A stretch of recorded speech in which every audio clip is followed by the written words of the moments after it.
long time ago, Ford Motor Company had a better idea. They almost blew it to the imports. They figured that what a lot of people really wanted was a small, reliable car. One constructed of the best materials after the simplest designs modern engineering can devise. But it will be so low in price that no man making a good salary will be unable to own one. Henry Ford said that. He said it in 1908. And he built it. It's called the Model T, and it stayed pretty much the same for 19 years. But what about today? Does Ford Motor Company build cars that compete with the best of the economy imports? Now, what are the economy imports known for anyway? I mean, besides economy, easy handling, serviceability? All right, drive a Pinto. See what making a small car wider than it is high does to give you a solid ride, handling and stability, even in high winds. Drive a Maverick or Comet and see how simple and serviceable a car can be. Listen, Ford Company knows with the rising costs, there's a real need for good, small cars that can take the American road. And the fact is, Ford Motor Company has built more small cars than anybody. They don't plan on being just another competitor in that market. They plan on being the best because they want you to buy a car. And if you think that's why they listen better, you're right. Ford's better idea. We listen better. And we'd like to hear from you. Write, Ford Motor Company listens, the American Road, Dearborn, Michigan.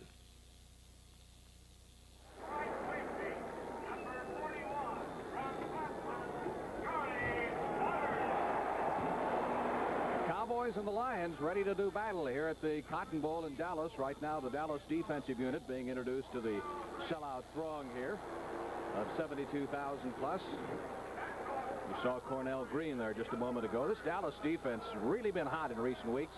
In fact, the Cowboys defense has not yielded a touchdown in 16 successive quarters. They had a touchdown scored on them last week against Houston, but that was an offensive error as the Oilers picked up a fumble and ran it in for a touchdown.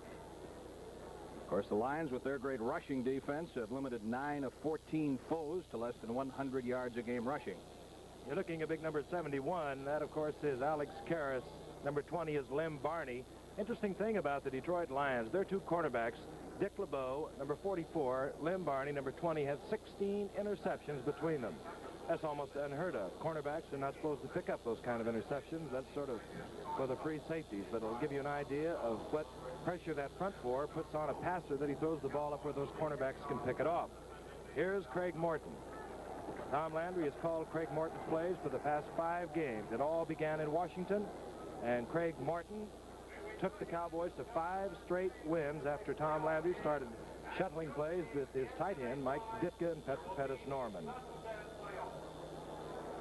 The Detroit Lions have won the toss of the coin and have elected to receive at the goal line to your left. Cowboys kicking unit and the Lions kicking unit deployed on the field. And in just a moment, we'll get this ball game underway. Now the presentation of the colors and our national anthem.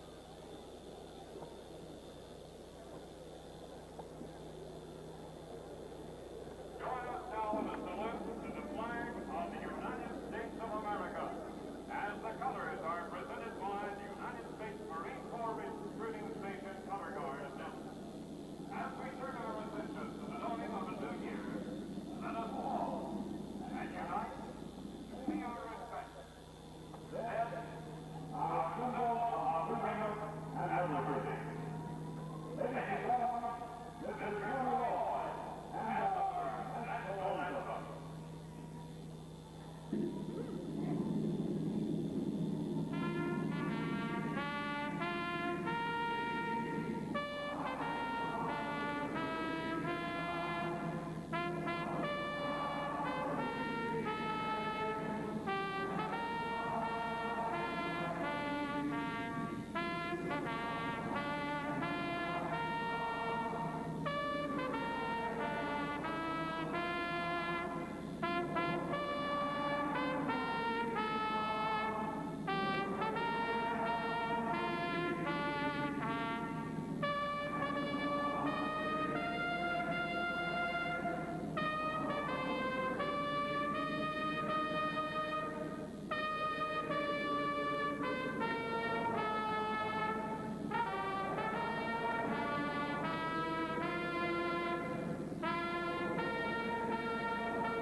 And we're ready to do battle here in the Cotton Bowl, the Cowboys and the Lions. Dallas in the playoffs the 4 preceding years.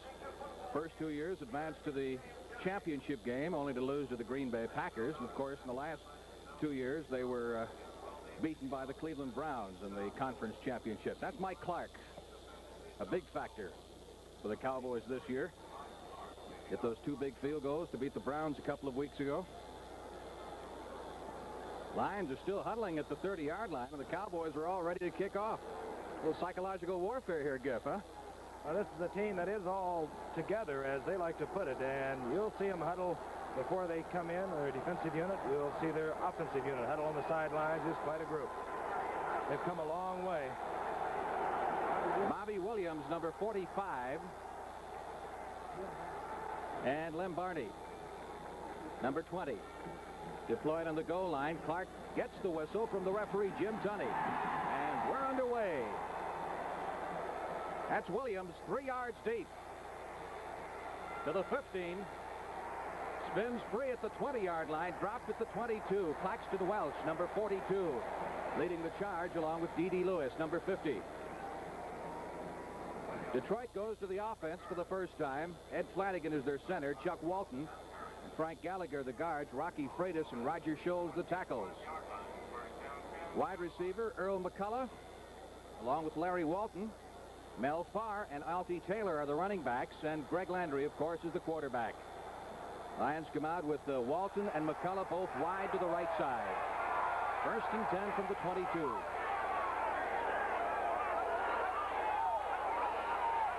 Taylor. Pick up a 4 to the 26-yard line. Bob Lilly, number 74, making the stop. I might mention that Mel Farr is playing in this ballgame with a specially constructed harness on his shoulder, Giff. He damaged his shoulder 2 weeks ago against the Los Angeles Rams. He dislocated his shoulder, and yet he's out here. He has his arm strapped down to keep the shoulder from extending up over his head, which might cause a dislocation again. But I talked to him before the game. He said it's fine. And what the heck, all the marbles are out here today. 2nd and 6. Lions from their 25. Moving from the I this time. Taylor caught behind the line by Larry Cole, number 63. Cowboys defensive end. And that will set up a 3rd and 7 now. This telecast is presented by authority of the National Football League. It's intended for the private use of our audience, and any rebroadcast or other use of this telecast without the express written consent of the National Football League is prohibited. And as we look at the first passing situation for quarterback Greg Landry, we'll tell you quickly, he's one of the finest running quarterbacks in pro football today. Here he is, 3 years out of Massachusetts. 3rd down, call it 8 from the 24-yard line. Good protection. Larry Cole from behind, dropping Landry at the 21 for a loss of 2. That'll set up 4th and 12. He didn't waste any time running. He will run on you anytime he gets the opportunity, and that time one of the big things head coach Tom Landry was looking for was pressure on the passer, and he got it from his front four that time. Bob Hayes and Mel Renfro deep for the punt. Herman Weaver, a rookie from Tennessee, is the Lions punter. Both punters in this ball game from Tennessee. Cowboys' Ron Whitby, also a graduate. Weaver with a 40-yard average on the season, high and very short. Fair catch. He's at the Dallas 47.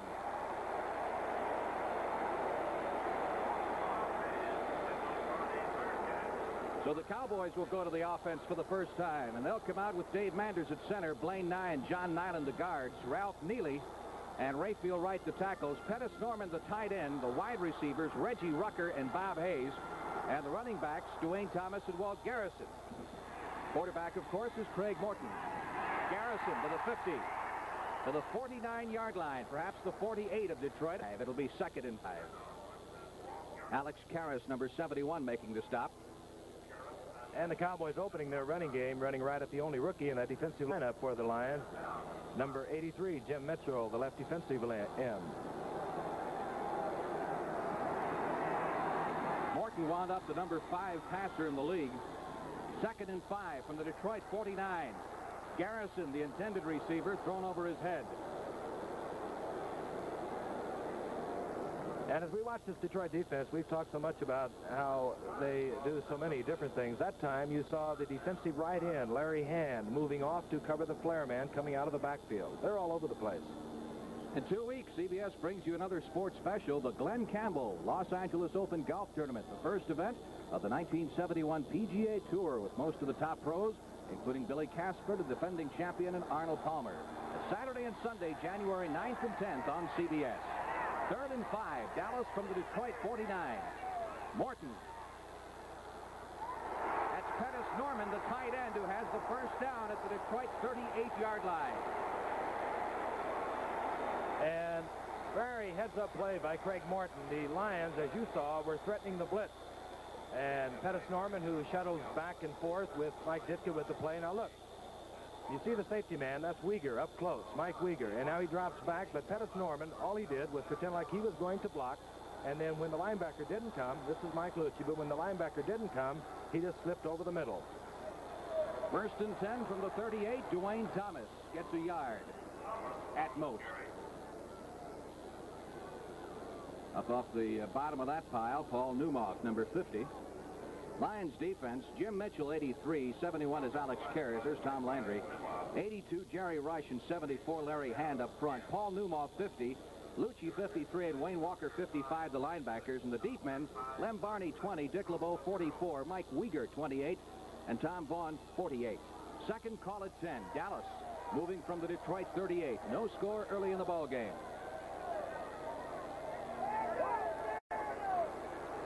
Morton with excellent protection, trying to hit Reggie Rucker. It is intercepted. Number 28, Mike Weegar at the 30. Weegar to the 40-yard line, and it's Morton who runs him out of bounds at the 44. Rucker was the intended pass receiver. But it bounced all over the place, and Weegar picked it off. Let's take a look at Reggie Rucker. He is to the outside. Bob Hayes is in the slot. Morton with good time steps back into the pocket. Dick LeBeau was right there with Rucker. The ball went up in the air, deflected, I think, by Tommy Vaughn. Weegar comes up with it, and he puts a fine run on to give the line real good field position. 1st and 10 from their own 6. McCullough to the left side, Walton to the right. Landry throwing. He's to midfield and dropped at the 46. The loose football. Charlie Waters of the Cowboys at the 35. Waters to the 40. And Waters is to the 45-yard line. What a wild and woolly turn of events early in the ball game. Craig Landry trying to go deep to Earl McCullough, who was well covered by Herb Adderley. Out of your picture, Landry pulls it down. He gets bombed right about this point. Jethro Pugh, 75, pulled the ball out. Charlie Waters finally comes up with the handle. Now the Cowboys with a big break. 1st and 10 from their 45. Here's a timeout with the score, Dallas nothing, Detroit nothing. Let's pause for a moment. It's only a one-bedroom apartment. I never considered insurance. The mixer, that's $40. All our clothes, it sure adds up. No protection. Most renters have a lot to lose. $5,000 or more. That's why Allstate offers low-cost renter's insurance. Protects against loss from fire, theft, vandalism, personal liability coverage. Allstate makes it all a lot easier.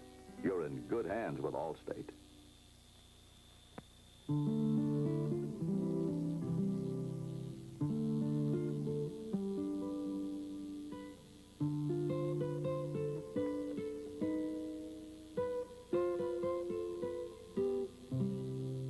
Lead-free Amoco gasoline is made with absolutely no lead. That's important only if you drive or if you breathe. The American Oil Company.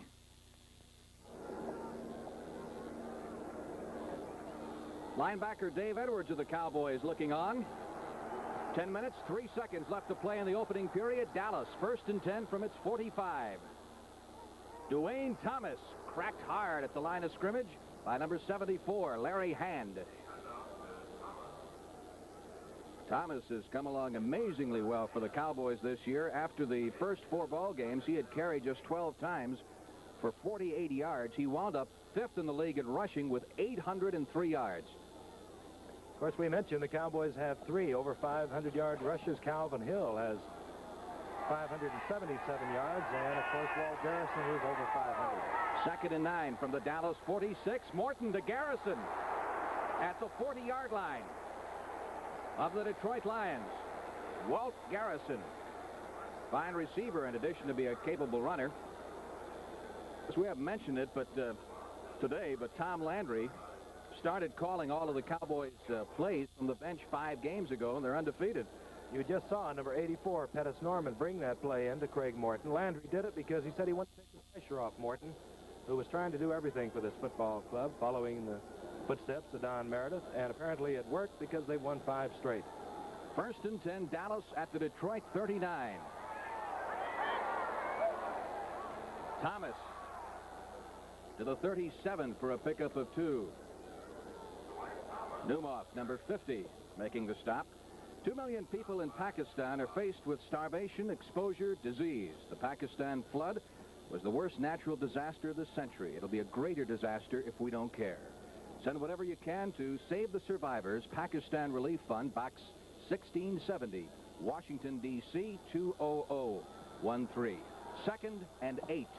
Dallas moving from the Detroit 37. Deepest penetration by either side. Garrison gets a block from Ralph Neely down to the 31-yard line. This time Wayne Walker, the right side linebacker, came up to make the stop. That'll set up 3rd down. Dallas will need a long 2.5 yards for the 1st down. And you must consider that head coach Tom Landry sending his play in with Pettis Norman. There it will be delivered, as you see, number 84 to 14. Tom has considered that he is going up against the best defensive team against the rush. He also has the best rush in his own offensive unit. Let's see what Landry chooses on this 3rd and short. The give is to Thomas. He's got the 1st down at the 25, right up the middle. Weger, number 28, moving up from the secondary to make the stop. Dallas with a 1st down with the nose of the football just inside the 25. 7:15 left to play in the opening period. There's Joe Schmidt, head coach of the Lions, who's done a tremendous job this year. It's interesting that Joe Schmidt was probably one of the most famous, maybe the first middle linebacker to really draw the fame to that position of his head coach Tom Landry that started that entire defense. Thomas picking his way inside the 20 to the 19-yard line. A pickup of 5 yards on the play. Tommy Vaughn, number 48, makes the stop for the Lions. 2nd, a little less than 5. Call it 2nd and 4 with the ball at the 19. Well, as you look at number 33, you realize you're looking at some football player. He is 6'1", 220 pounds, and he can fly. And he has a native feel about how to carry that football. He doesn't do all the things right. He'll carry the ball in the wrong hand occasionally, but he has some instincts. Morton looking for Rucker. It is intercepted. No, it isn't complete. It was almost intercepted as Rucker did a great job contesting Lem Barney for the football over there. Close call for Craig Morton. He tried to fire that in and to Bob Hayes, and Bob Hayes was being double covered by number 20 and number 28, Mike Weger. Lem Barney had not really had a great year for Lem Barney. He's had 7 interceptions, and there aren't not many cornerbacks around with 7 interceptions, but he has been hurt. But he's one of the cornerbacks who is confident, cocky. He'll take the chances anytime he feels it's necessary. 3rd and 4. Dallas from the Detroit 19. Morton throwing. Rucker had him at the 2-yard line. The pass a bit underthrown. Boy, and did Rucker have Lem Barney beat for the corner. Craig Morton just didn't get it to him. Underthrew it, and he had the protection. And Craig, I know, is upset.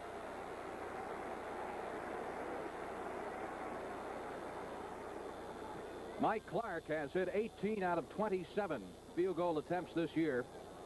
Slight angle to the left on this one. Dan Reeves will put it down at the 26.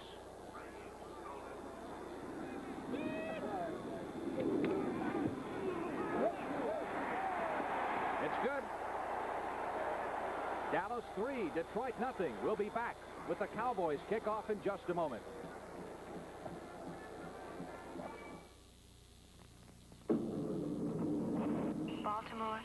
Tulsa, Oklahoma City, Chicago, Cincinnati, Phoenix, Cleveland, Columbus, Dallas, Fort Worth, New York. American not only flies to big cities, but to medium-sized cities and small ones as well. So next trip, think of American. Thank you. Louisville, Indianapolis, Pittsburgh, Providence. See our whole new face in the Chesterfield. That Chinese taste in the Chesterfield. Take all these taste. The new Chesterfield filters. Tobacco's blended for a rich taste that's easy to take, like our coupon.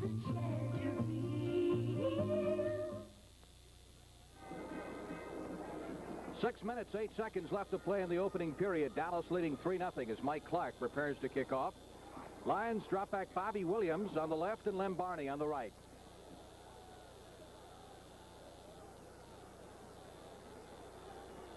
Very short.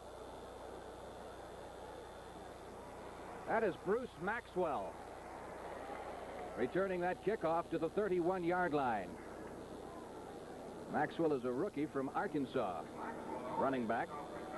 Lions will put the ball in play from their 31-yard line. I'll tell you just briefly, this is probably the most beautiful day I've ever seen in the Cotton Bowl for football. Ordinarily, you have a prevailing wind in what would be in the Lions' face, but today it's just a slight breeze. Should not affect the play whatsoever. Landry sending McCullough and Walton both wide to the right side.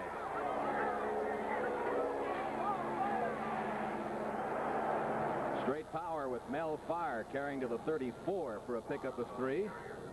Leroy Jordan, number 55, Leroy Jordan, and Lilly making the stop. And let's take a look at Bob Lilly. He's one of the best around, big number 74, moving against the left guard, Chuck Walton, number 63, beating that block and bringing Mel Farr down. Just have to speculate. Mel Farr is also a fine receiver. It might be very difficult with that arm strapped down to get his hands up as a receiver. 2nd and 6, Detroit from its 35. Fine drive shown by Aldi Taylor as he plows up to the 40-yard line. So again, Lilly over there, so is Chuck Howley, Larry Cole. There's the Lions bench, basking in the sunshine. Well, what a fine job they've done in the final stretch. They were playing strictly for a playoff spot. As we mentioned, they won 5 straight. They won 4 of those from division leaders. Every game, as they put it, was a pressure game. 3rd down. Lions need 1 for the first down, moving from their 40.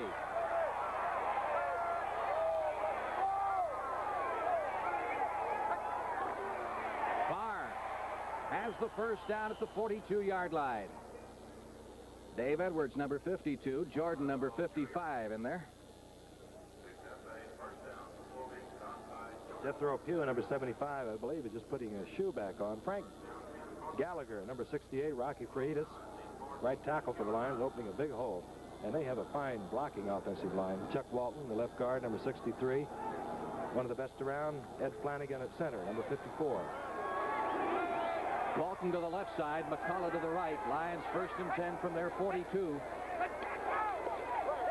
Farr saw a little daylight, got it across the 45 to the 47-yard line. Charlie Waters, 41. Larry Cole, 63, making the stop. What an athlete he is, number 24. He's in his 4th year out of UCLA, and he is one of the quickest starting football players you'll ever see. There's Craig Morton. I think he's probably still thinking about Reggie Rucker being wide open on the goal line. 2nd and 5. Lions at their 47. This drive started on the 31.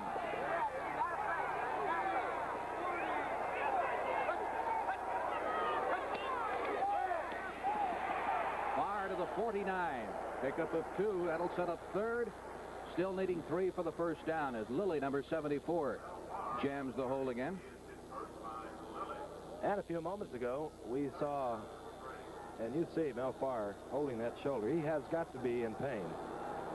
But a short while ago, the Cowboys, on a very similar situation, 3rd and a long 2.5, make it 3, came with the trap up the middle rather than the pass. This will be Greg Landry's call. ball is at the Detroit 49. He's going to throw. Good protection, and he's got a man in the clear. Had Walton, the pass was just a little bit high and off his shoulder pad. So the Lions will be forced into a field goal situation.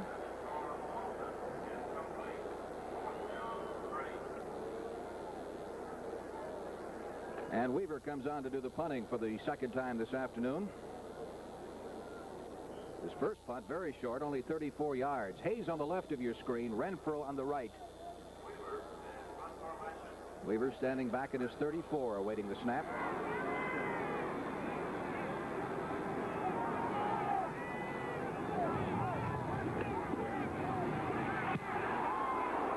Steve Kiner almost got a piece of that punt. Renfro lets it bounce inside the 5. It is into the end zone.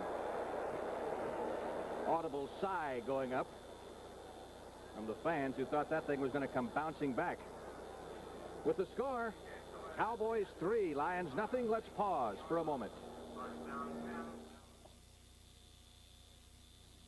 Ford builds Maverick for people who like small cars. LTD for people who like big, quiet cars. And something right in the middle. Torino. If you'd like sportier handling and smaller car prices without giving up the room for 6 and a big car ride, remember, Ford's got something right in the middle. Torino. Available now at your Ford dealers in 14 middle-sized models. Now, another better idea from Ford. Was your last car a headache? Hard to service? Cost too much? Beat the odds. Make yourself a Maverick. You get a peppy 6 engine. It's simple to service and simple to park. So why gamble? The 2-door economy Maverick is a sure thing. It's the simple machine that always pays off. Ford gives you better ideas. 2 minutes, 16 seconds remaining. First period. Cotton Bowl, Dallas. Cowboys lead the Lions 3-0. Dallas first and 10 from its 20.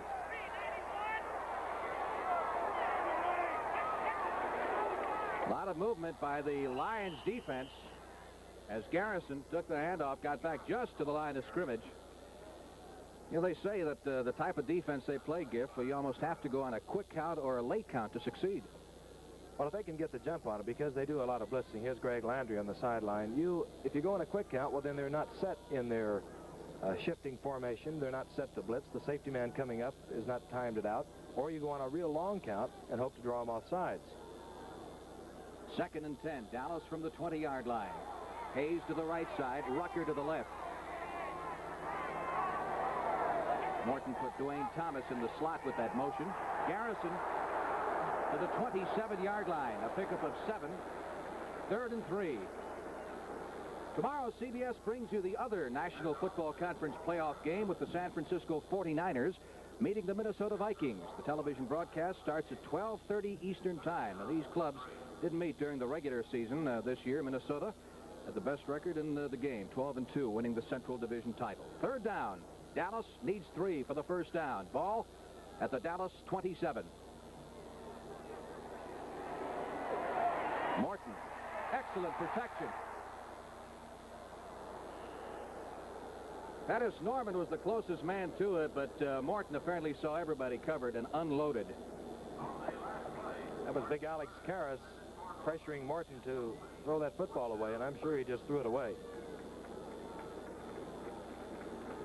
That sets up a punting situation for the Cowboys for the first time this afternoon. Detroit will go with Len Barney, number 20, and Tom Vaughn, number 48, from top to bottom. Ron Whitby is the Cowboy punter, number 2 kicker in the National Conference. Fair catch signaled by Vaughn at the 34-yard line, and the Lions will take it from there. 39 yards on the punt by Whitby.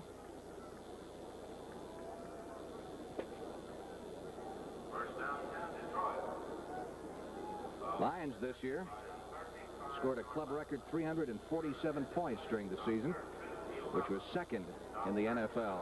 Of course, they really came on strong in the latter stages of the season. They opened hot. They had a slump at midseason in which they lost 3 straight and came on with a flourish, winning their last 5. Landry. Walton at the 49-yard line. A pickup of 15 yards and a first down. Herb Adderley making the stop.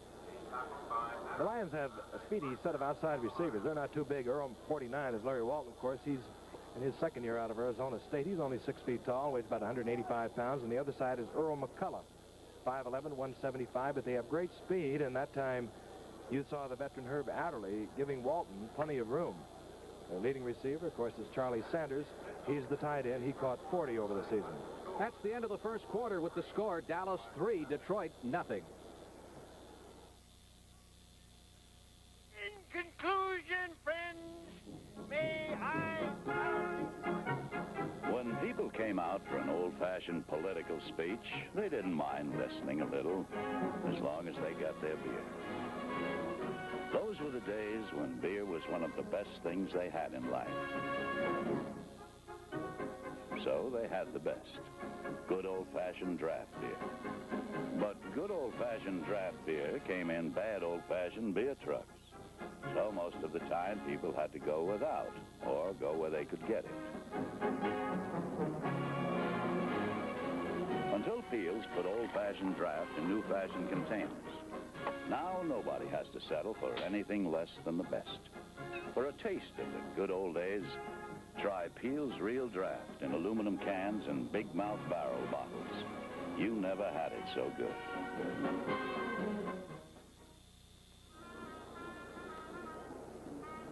Mike Clark's 26-yard field goal, the only score in this ball game as we head into the second period. Detroit with a 1st and 10. The nose of the ball just into Detroit's side of the field. Mel Farr trying to get loose. Larry Cole, number 63, got an ankle and wouldn't let him go. Let's take a look at that fake pitch out. Is what it is. You'll see Landry flipping it out to the, faking the flip out to the right, and then just handing off to Farr, who breaks behind. There's the fake pitch. Jethro Pugh goes with it, number 75, but Larry Cole, 63, is there to make the stop. 2nd and 9. Detroit now moving from the Dallas 49.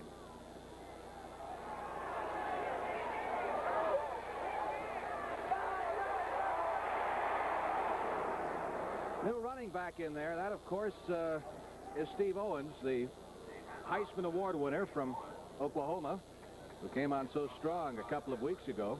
Owens carried to the 44-yard line, a pickup of 5 on the play. That'll set up a 3rd and 3 for the Lions. Owens comes right back out of the ball game, and Mel Farr is back in. And the last time on a similar situation, Greg Landry chose to try and throw the football. He was forced to run, but he again has that 3rd and 3. Walton comes to the left. He's covered by Renfro, and to the right goes Earl McCullough. Landry looking. He has got the first down at the 38-yard line. You know, you talk about this fella. They distinguish him from a scrambling quarterback. They call him a running quarterback. I'll tell you, he's a lot of quarterback. Greg Landry, he's 6'4", he's 205 pounds, and he passed for 61% this year. He came in to take the job away from Bill Munson and has done a phenomenal job. Talking with Joe Schmidt before the game, he doesn't speak in superlatives of many football players.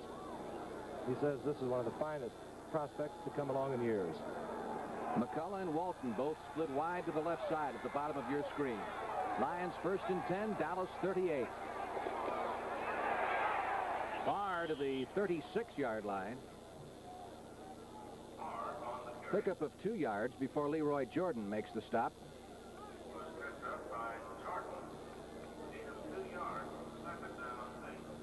Second and 8. Lions moving from the Dallas 36-yard line, their deepest penetration thus far in the ball game.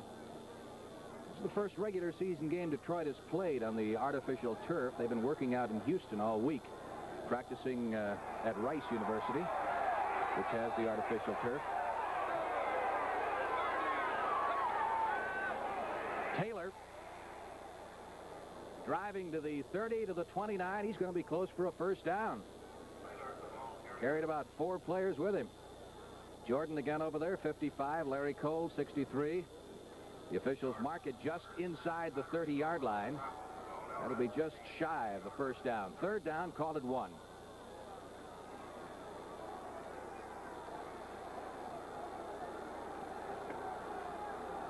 Craig Cotton, number 87, a second tight end, comes in to beef up the blocking for the Lions. He replaces McCullough.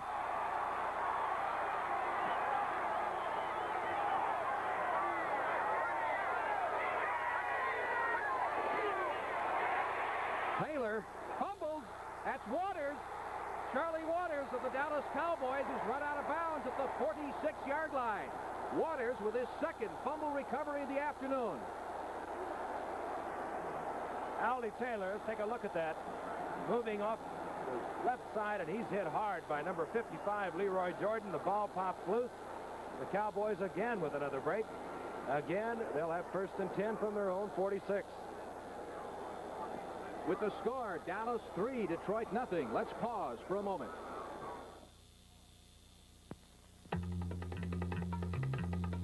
Now, a new studded Town & Country winter tire you can put on all 4 wheels of your car to really improve your stopping ability on ice.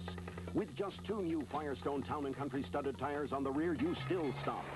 And you've stopped a lot quicker than with just 2 ordinary studded winter tires on the rear.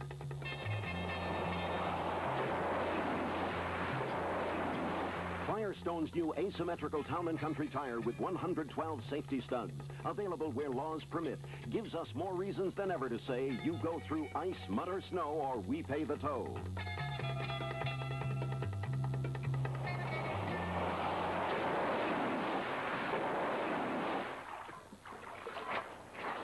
If anybody tells you that ordinary snow tires are as good as Firestone's new asymmetrical Town & Country's, tell him he's all wet. Look for the new asymmetrical Town & Country winter tire from Firestone, the mileage specialist. There's Charlie Waters, the Cowboys' latest hero, with 2 fumble recoveries. Dallas now 1st and 10 from its 46. Garrison trying to go inside. But boy, do they fill that gap. Had everybody in the middle in there. Mitchell, Jerry Rush, number 82. And I would have thought at the bottom of the pile, Mike Lucci, number 53, and he is one of the best middle linebackers you're ever going to watch play football. He's in his 9th year out of Tennessee. Joe Schmidt is on record as saying that he's the best middle linebacker in football today. That includes a lot of them, and I'm thinking of one big Chicago Bear, Dick Butkus. 2nd and 10. Thomas to the 50. To the 45, Dwayne Thomas is close for the first down at the 44-yard line. We've been watching him do it all year long. Somehow or other, they just can't seem to get Dwayne Thomas down. He breaks more tackles than most football players you'll ever watch, and he's just a rookie. Just shy of the first down.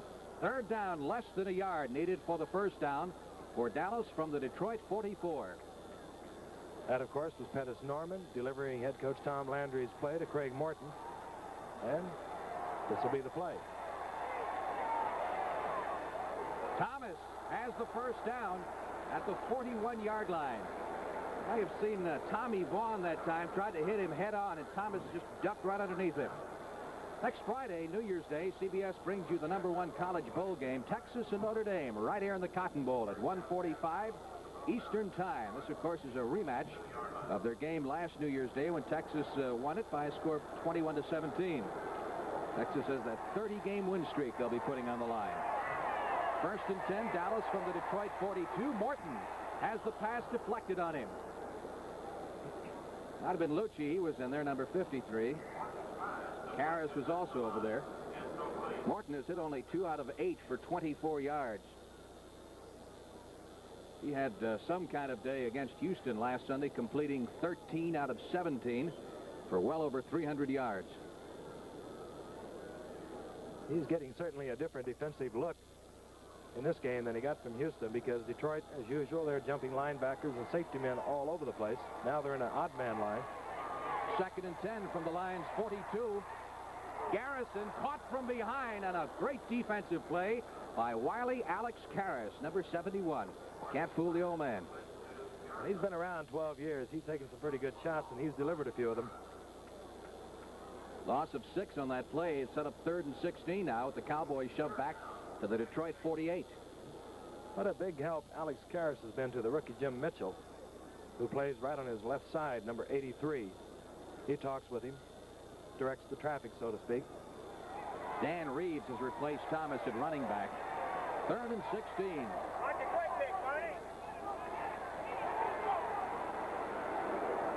Rucker. Hit simultaneously by Dick LeBeau, number 44, another wily veteran of the Lions. How about that one? He must have ran into a middle linebacker somewhere. But he didn't get for Christmas with his 2 front teeth, huh? Punting situation for Dallas. Ron Woodby comes on to do the punting. Lions have Barney, number 20, on the right. And Vaughn. Barney fields the line drive kick, runs right into Kiner. Steve Kiner, number 60, the Cowboys rookie linebacker, who drops him at the 19-yard line. With the score, Dallas 3, Detroit nothing. Let's pause for a moment.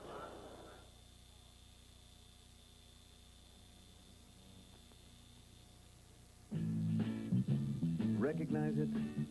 This is the world you live in, packed with simple pleasures, places to see, people to love. And Pepsi-Cola is the one cola that belongs with every happy, hopeful moment you live. You got a lot to live, and Pepsi's got a lot to give. Winston tastes good like a cigarette should. You mean, ooh, as a cigarette should. What do you want? Good grammar or good taste?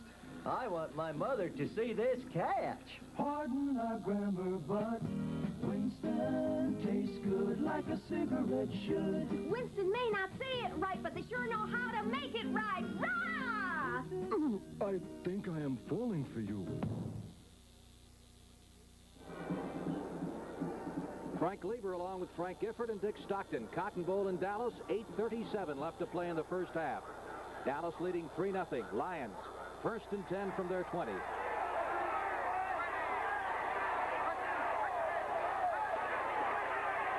Mel Farr hit by Leroy Jordan as he crossed the line of scrimmage. Got up to the 22. There's something, we haven't had a penalty marker down yet. I don't know why I thought of that, but I just did. Well, both teams, when they get to this position, are awfully careful. They know that there's no tomorrow if they drop this one. We talked about the fine linebacking in the middle for Detroit. Leroy Jordan, the 8-year veteran of the Cowboys, is also a mighty fine linebacker. 2nd and 8. Lions at their 22. Landry, pressured by Lilly, gets the pass away. That's Taylor to the 24-yard line. He picked up 2 yards after all was said and done. It was rookie Charlie Waters, number 41, who made the stop. Watch Greg Landry. Lilly will put the pressure on, but that's really what Landry wants. Now, he is letting the pass rushers in. You get soft blocking. You saw 42, Alfie Taylor. He didn't even try and hit Lilly. That's how you set up the screen. And Greg Landry is really, he's really going to become a great one. I'm sure of that, because he does all things well. Lions with a 3rd and 6 from their 24.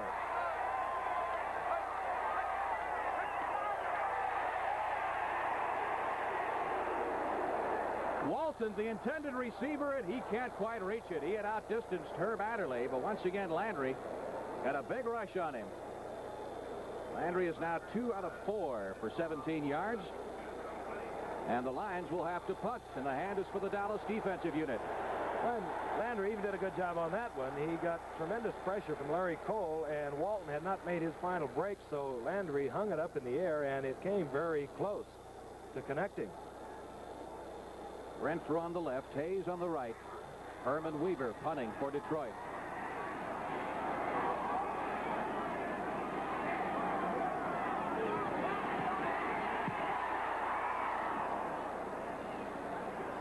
Renfrew at the 25 to the 30. Still at the 30, up to the 33. Number 87, Craig Cotton, is on the bottom of that pile. In addition to tomorrow's NFC playoff game, CBS will bring you 2 other NFL postseason games. Next Sunday, January 3rd, the 2 winners of this weekend's playoffs meet for the National Football Conference Championship. And on Sunday, January 24th, CBS brings you the AFC-NFC Pro Bowl game from Los Angeles at 3:30 Eastern Time. Dallas 3, Detroit nothing. Cowboys, 1st and 10 from their 33. Thomas running into big trouble at the line of scrimmage. Karras, number 71, was up there, and so was Wayne Walker, number 55, and Jerry Rush, number 82. No gain, 2nd and 10. Here's a down where Detroit specifically likes to red dog. They like to shoot their safety men on this. You see Tommy Vaughn walking up there, chit-chatting with the linemen. But 2nd and long yardage, they like to shoot all their linebackers and even shoot the safety. Garrison to the 37-yard line. That time they didn't come. This is Neumoff working against the tight end Pettis Norman. In this case, is Mike Ditka, 89, takes on the block of Ditka. Ditka with good position, but Neumoff was really very quick. 6'1", 215 pounds. He's not too big, but he's quicker than a cat. That time getting under the block of Ditka. 3rd and 6. Dallas from the 37.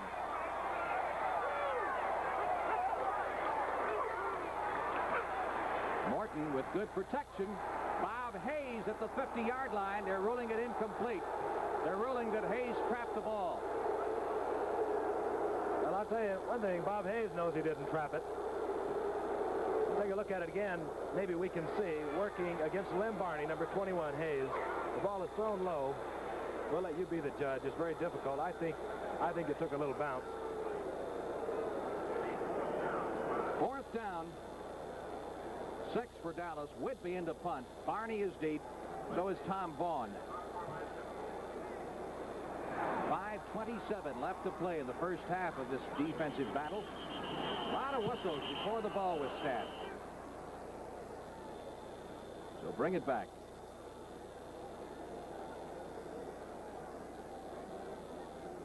I can't tell you what that might be, other than too much time on the part of the Cowboys.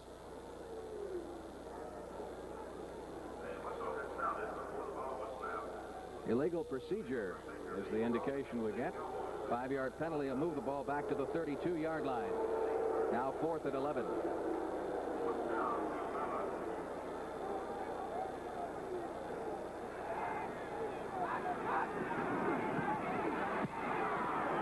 Whitby hits this one a mile. Barney lets it bounce at the 5-yard line, and he's going to be in trouble. D.D. Lewis, number 50, was down there along with Mark Washington, number 46. And did Whitby ever give it a ride? 65 yards on the punt. With the score, Dallas 3, Detroit nothing. Let's pause for a moment.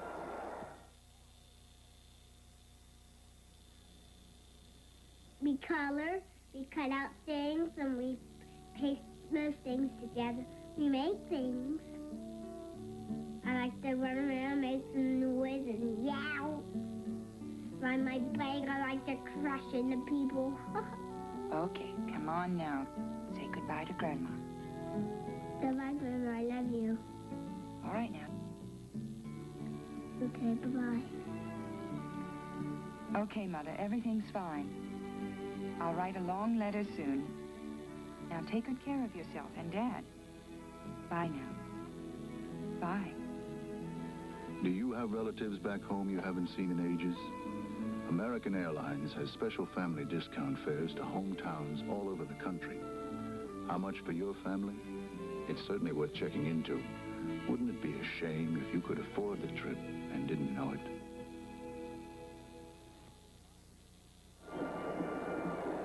That's Tommy Vaughn of the Lions, who is limping rather badly as he left the field, but he appears to be in better shape right now. Back to live action. Detroit 1st and 10 from its 5-yard line following that tremendous punt by Ron Whitby of Dallas. Barr out to the 8. Pickup of 3. It'll be 2nd and 7. 54 is Howley. 66 is Andre. Boy, that was some kind of punt. And to drop it on the 5 like he did really puts the Lions with their back to the wall now. Clock moving with 4 minutes, 45 seconds left to play in the first half. 2nd and 7. Detroit from its 8-yard line. Taylor got a couple to the 10. Ran into Lilly, number 74. That'll set up 3rd down. Lions will still need 6 for the first down.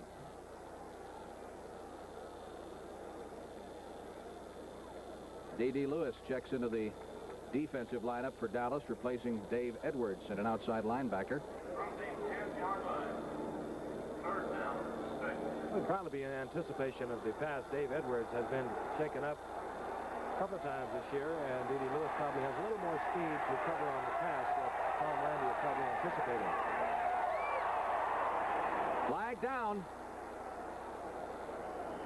Landry out to the 12-yard line, but you saw some movement on the right side of the Dallas defensive line.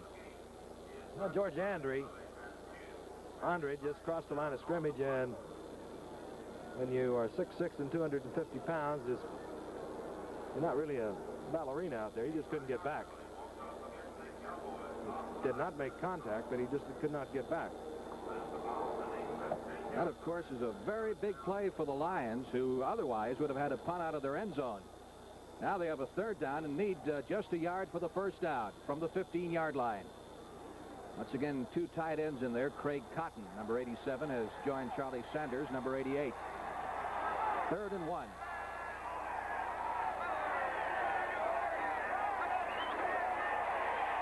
Barr stacked up at the line of scrimmage, and I don't believe he made it. See where they measure his progress.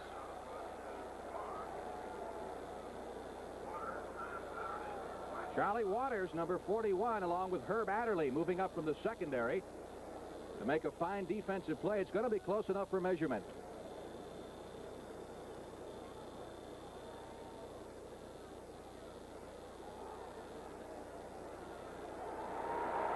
Shy of the first down by that much. That much. 4th down. And I'll tell you, Greg Landry looked over the bench, and Joe Schmidt, for a moment, didn't send his punting team out.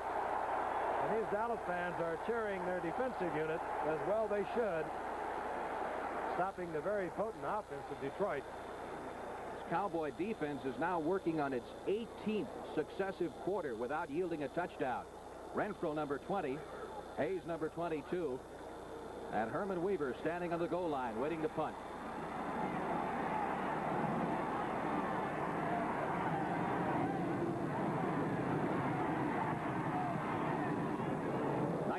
Nice kick. Renfro backpedaling at the 28. 30. Renfro to the 35. Dropped by Craig Cotton, number 87, at the 42-yard line. Renfro just about turned that corner. That was the first time the Cowboys had set up to try and run back. The previous punts they had tried to block. 57 yards. For Weaver, he really put the foot to it. Dallas leading 3-0. 3 minutes left to play in the first half. The clock is moving. Rucker wide to the right side. Hayes set inside of him. Garrison to the 46-yard line for a pickup of 4. Lucci, number 53, is over there.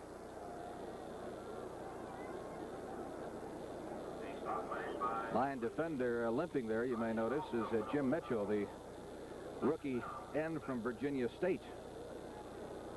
One thing you do when you set up an offense for a team that does a lot of stunting is you set up just 4 or 5 running plays designed to go against any defense. That way you don't force your quarterback to audibilize a lot or change the play at the line of scrimmage. Cowboys go with a double wing formation. Sideline throw intended for Hayes. Morton is now 3 out of 12. And he's not having his better day. He missed Reggie Rucker earlier for a cinch touchdown. He underthrew to Hayes now twice. Cowboys now have a 3rd and 5. Ball is at their 47-yard line. This is the down where Craig Morton has to have circulating in his mind, what are they going to be in? They could be in a zone. They could come with a blitz. They could be in man-to-man. Once again from the double wing. Wow. Over the head of both Rucker and Hayes. And Dallas forced into a punting situation. Well, I could say he just was throwing it away, but the man was wide open. He just overthrew it. We pause 5 seconds for station identification.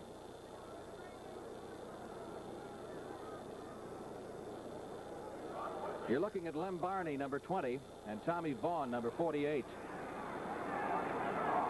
As Ron Whitby of the Cowboys prepared to punt it away. Barney at the 11. Still on his feet. Finally dropped at the 16-yard line. Lem Barney, and he has total disregard for a very little body. You saw him earlier catch it right in front of a couple of big Cowboys. Here's the 2-minute warning with the score, Dallas 3, Detroit nothing. Let's pause for a moment. What can one man do, my friend? What can one man do to fight pollution in the air that's closing from everywhere? The only anti-pollution gasoline that makes sense to me is one with no lead at all. And Amoco is the only one that comes in 2 lead-free grades. One for our big car, and the new one for our little car. Lead-free Amoco. I'd like to speak to Mr. Johnson, please. Busy. I'll try Mr. Swanson. Oh, but... Doesn't answer. Well, One moment, please. Lost in the shuffle. Allstate is trying to make it all a lot easier. Say you've got a burglary claim on Allstate Homeowners Insurance.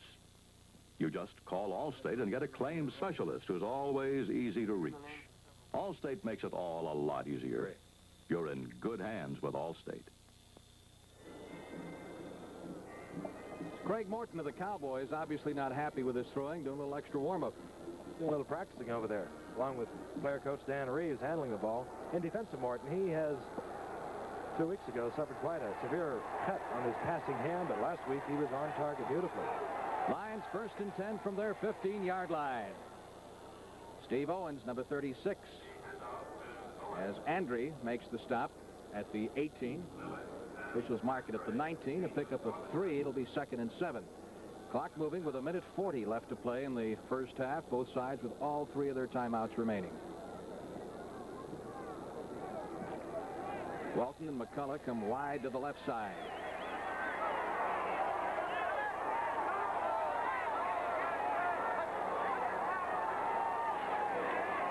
Landry stepping back, hitting Walton for the first down at the 31-yard line. Renfro, number 20, making the stop. Now you talk about your cornerback play. Cowboys with Renfro and Adderley, and the Lions with LeBeau and Lem Barney. I guess you couldn't find 2 finer sets of cornerbacks. They all have one characteristic of all cornerbacks, and they're willing to gamble at any time. Lions are going to utilize the first of their 3 allotted timeouts here with 1:19 left to play in the half. There's Bobby Hayes. You notice Bobby's got some gloves on here at the side. A little chilly down there in the shade, and of course the entire playing field now is just about in the shade. Temperature in the low 50s. A little breeze blowing.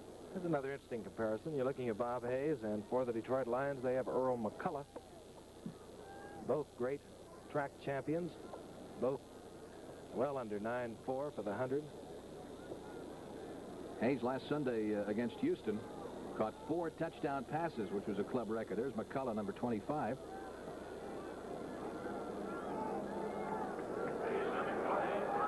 First and 10. Lions moving from their 32-yard line, trailing 3-0.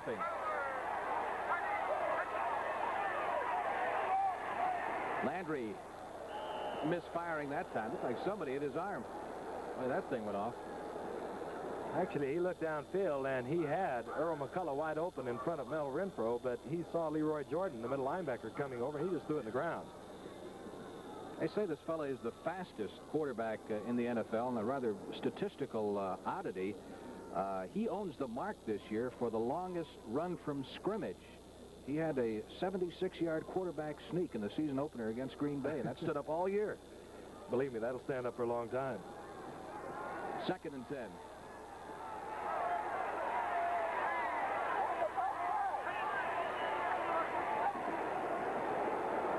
From McCullough. Renfro.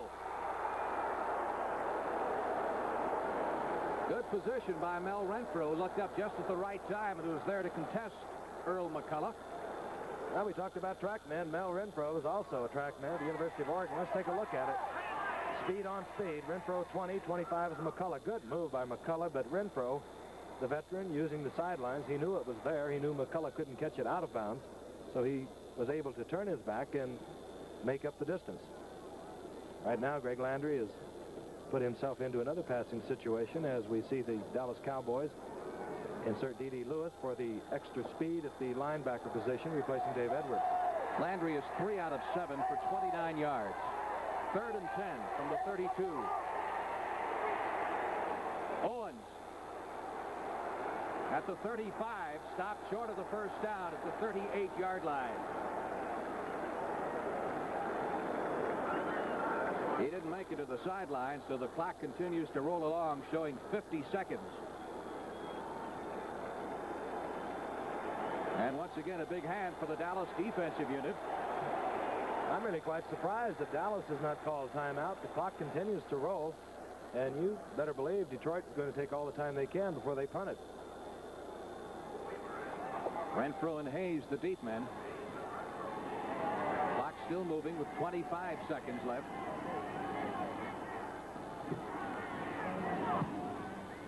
Nice high kick. Oh, he got off another beauty. Touchback will bring it out to the 20-yard line, and Dallas will have 15 seconds to complete the first half's play. Well, I'll tell you, he kicked that ball 70 yards in the air. 61 yards officially from the line of scrimmage for Herman Weaver. He's got a 57-yarder and a 61-yarder. There's Bob Lilly, Dave Edwards, 52. And by not calling that timeout, the Cowboys now will take over 1st and 10, but they only have 15 seconds remaining on the clock.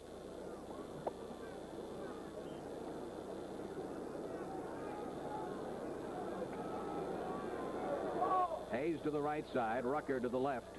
Garrison to the 25-yard line. And Alex Karras there again. Let's watch number 71. He's a KGO veteran. He takes on the block of Manders, moves off, and there he is to drop Garrison. Along with a little help from Newmoff.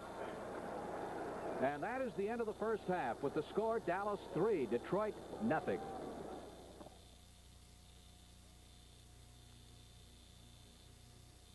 I spent 15 years behind a desk, copping out. Now I run my own boat. I didn't cop out on myself. I feel the same about smoking. I wouldn't trade real flavor for anything. That's why I smoke Vantage. Vantage doesn't cop out on flavor, and it has 11 milligrams of tar and 0.9 milligrams of nicotine. I waited for what I wanted, and I got it.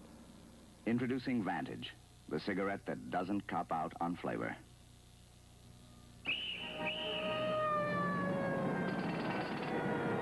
This is where the noise is. And this is where the quiet is. The 1971 Ford LTD. The new Ford LTD is not only one of the strongest, quietest Fords ever, but also the most luxurious. With a beautiful new body frame design, presents a soft barrier against road noise. There is still a lot to be done about the noise out there. But we've already done a lot about the quiet in here. If noise is getting to you, take a quiet break in the 1971 Ford. Ford gives you better ideas.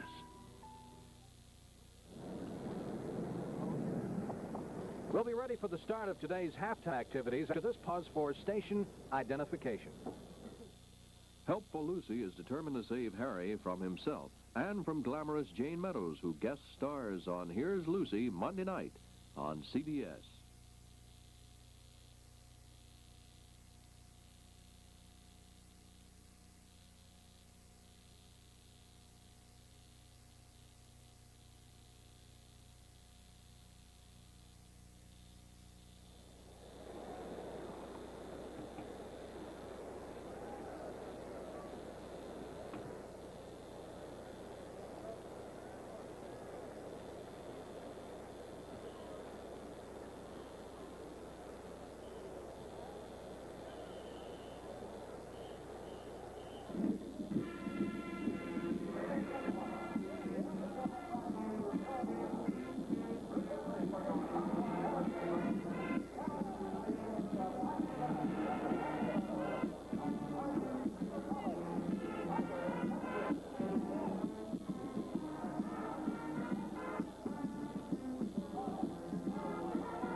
Unquestionably, one of the finest performers of halftime shows in football are the famed Apache Bells, along with the Apache Band from Tyler Junior College in Tyler, Texas. And once again today, the Apache Bells are performing with a routine of the highlights of their 1970 performances. So without further delay, let's hear the Apache Bells.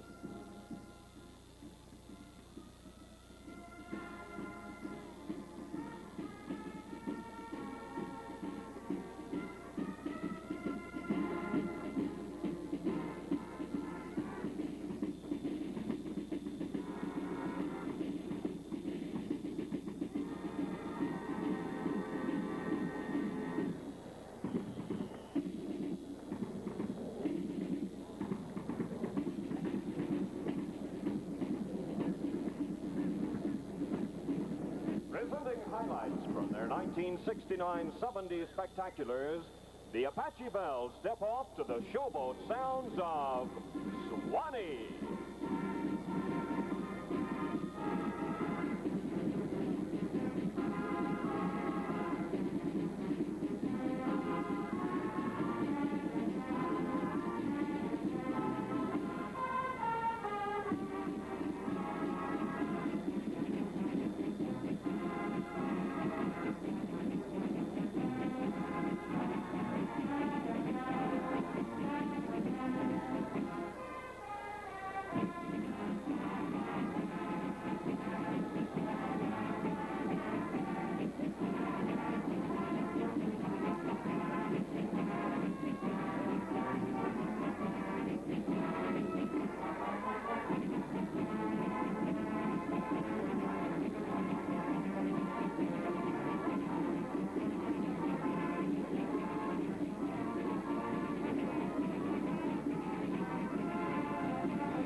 The cavalcade of dance is The Shadow of Your Smile.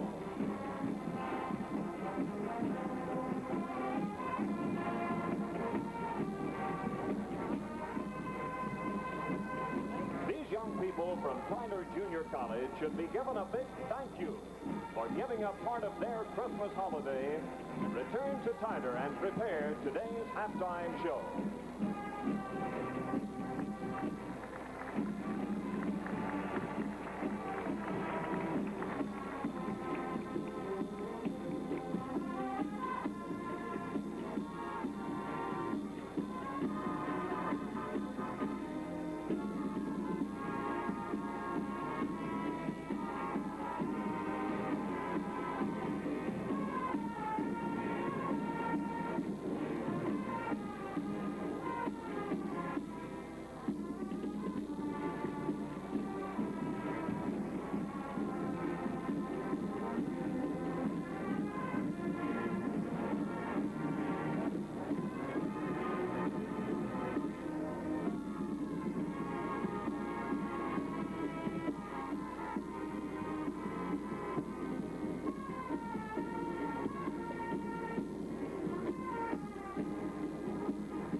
The executive director of the Apache Bells is Mrs. Eva Saunders.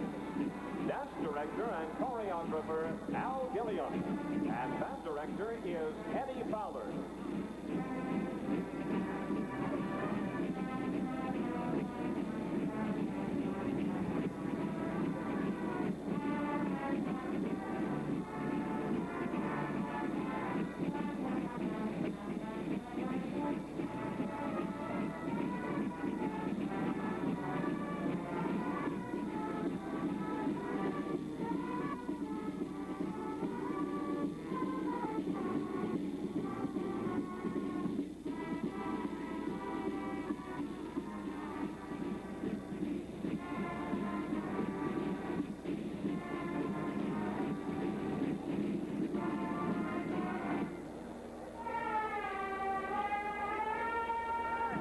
Down to New Orleans now, and those Basin Street Blues.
Georgia named her, Georgia claimed her.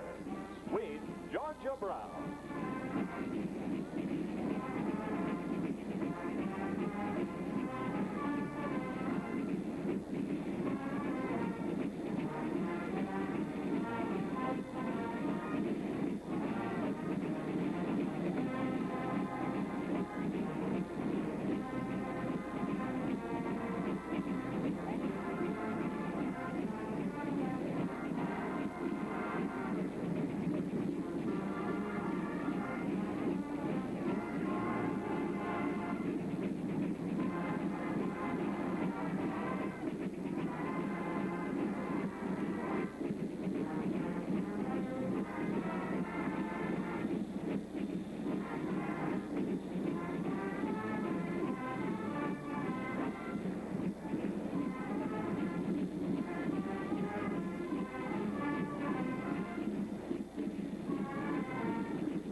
Remember, that's Tohan Classic. Give my regards to Broadway.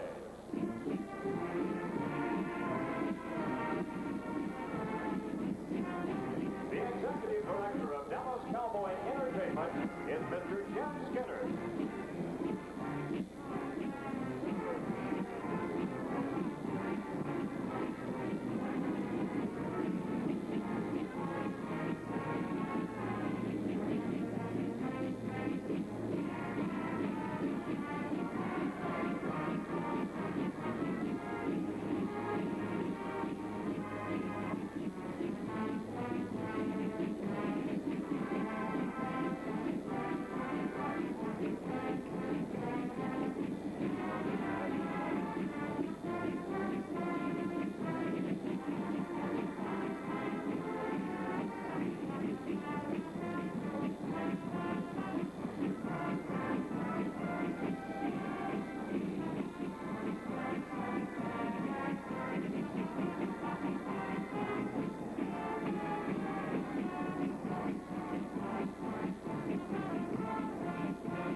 Another fine performance from the Apache Bells and the Apache Band from Tyler Junior College in Tyler, Texas.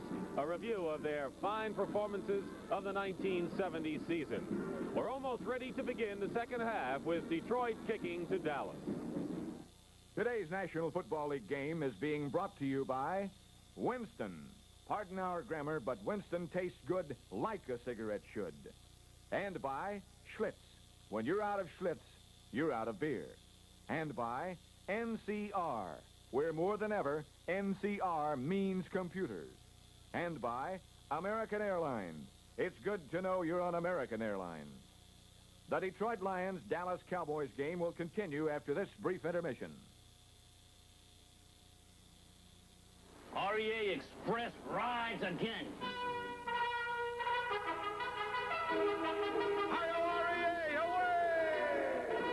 Express rides again. REA away! REA Express rides again. REA Air Express, the fastest delivery of small shipments known to mankind. REA away! There's a computer company that has designed information systems for over 400 kinds of business. NCR. So NCR won't have to learn your business first, nor promise more than a computer can do. Someday your company will talk to one of the most experienced computer companies you know, because now you know. NCR means computers.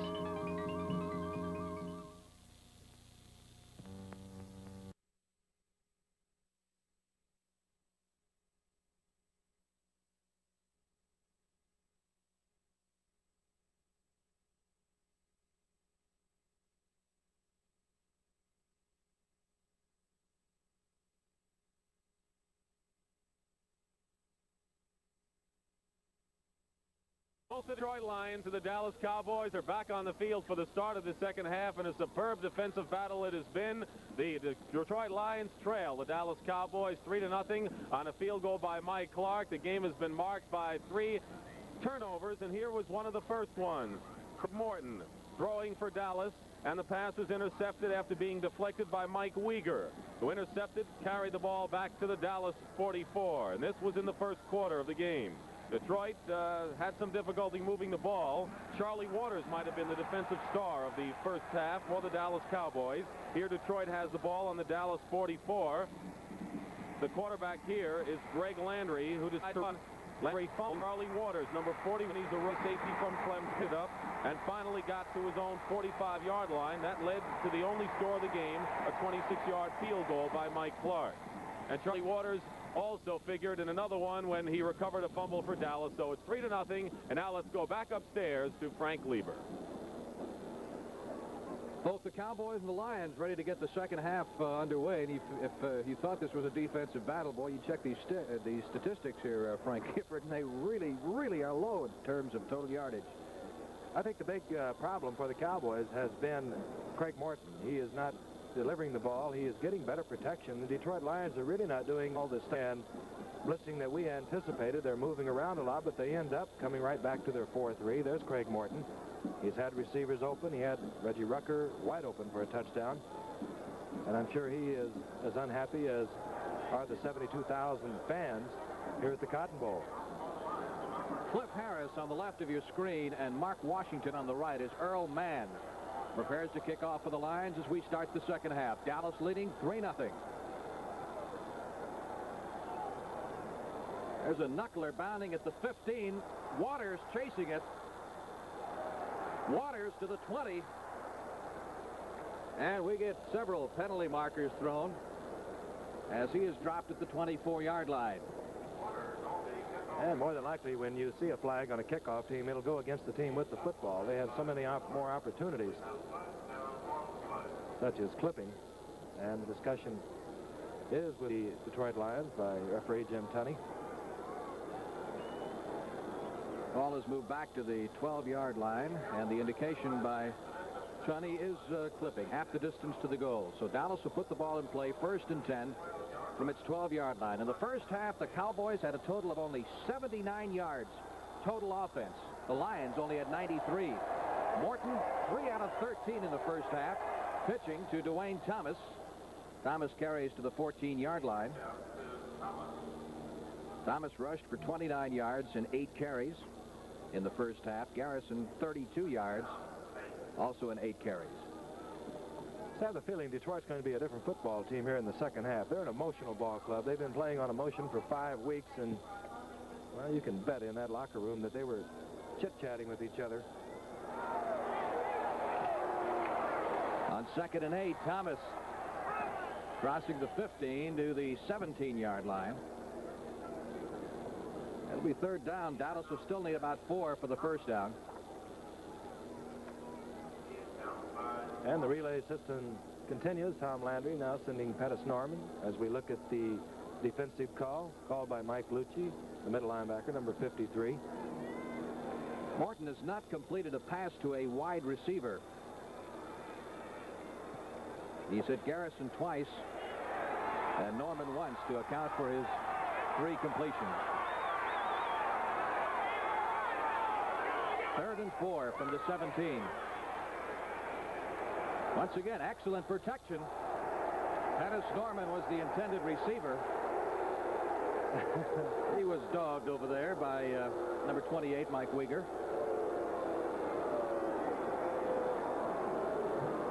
Give you an idea of the use of the tight ends for the Cowboys, number 84 and the other messenger, 89, Mike Ditka. They caught 17 passes between them through the entire season. Ron Whitby to do the punting. He averaged 44 yards on 4 kicks in the first half. The low line drive type takes a Cowboy bounce. Vaughn at the 35-yard line and dropped almost immediately. At the 37, Kiner over there, number 60, along with Claxton Welch, number 42. And the Lions will go to the offense for the first time in the second half, trailing 3-0 from their 37-yard line. Greg Landry has hit 4 out of 8 for 37 yards. He was dropped once attempting to throw. Walton caught 2, Taylor caught 1, Owens caught 1.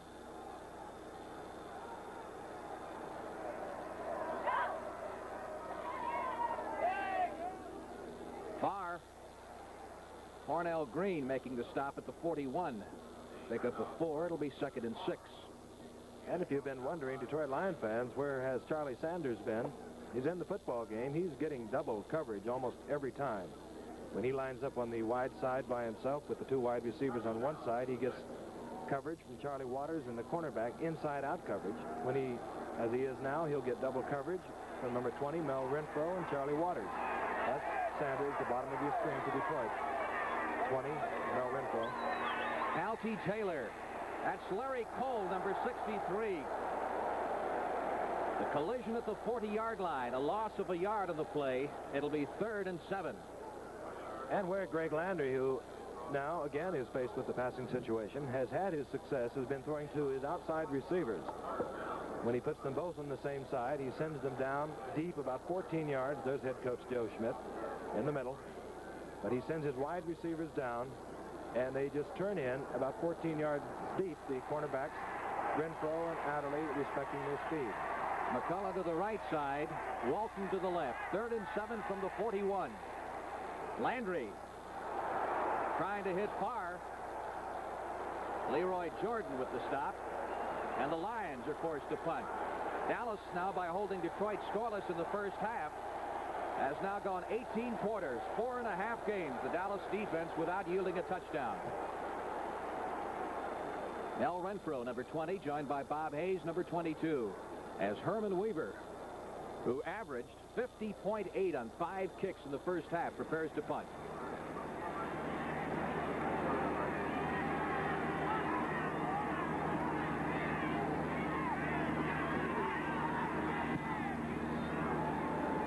Renfro at the 15. 20. A flag is down as Renfro is dropped at the 20-yard line. And again, we'll tell you about those flags. Usually the team that's trying to run the ball back, usually a clip. Well, that flag went down at the 10. That'll be half the distance to the goal. The referee, Jim Tunney, marking it off. Second successive clipping penalty on the Dallas Cowboys. They'll have 1st and 10 from their 5-yard line. Well, Detroit playing this game much more conservatively on defense than we anticipated. This is a good spot to future safety men and your linebackers trying to force the fumble. Garrison to the 8-yard line for a pickup of 3.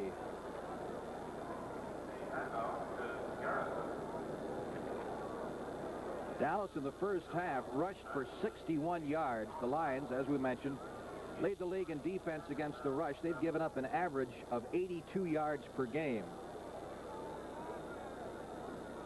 2nd and 7. Cowboys moving from their 8-yard line behind Craig Morton.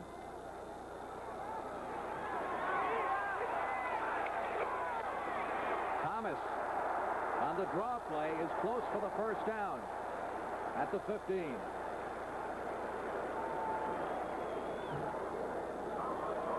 Dwayne Thomas is going to be very close. And does appear it's just short enough that they will not measure. Head coach Tom Landry, who was noted as a defensive player in his days as a Giant. Well, I can recall one time he played quarterback. Charlie Connolly was injured, and Tom Landry came in against Pittsburgh a few years ago. I'll tell you the score, too. I think the Giants lost 6-2-14. You got a good memory. 3rd and less than a yard, and Thomas has the first down at the 16-yard line. You know, Landry still talks about that game he played quarterback. He got a vicious forearm cutting his lip from guess who? Ernie Stautner, who is now one of his assistants. Well, it wasn't one of his better days. He's calling it well here today. Dallas with a 1st and 10 from its 16-yard line, leading 3-0. 9:50 left to play in the 3rd period. Garrison dropping into the slot off to the left, setting up the triple wing. The fake to Thomas. Morton on the bootleg, trying to hit Pettis Norman at the 30-yard line. Boy, and Paul Newmoff unloaded on Craig Morton just as he delivered that football, and Morton was a little slow getting up.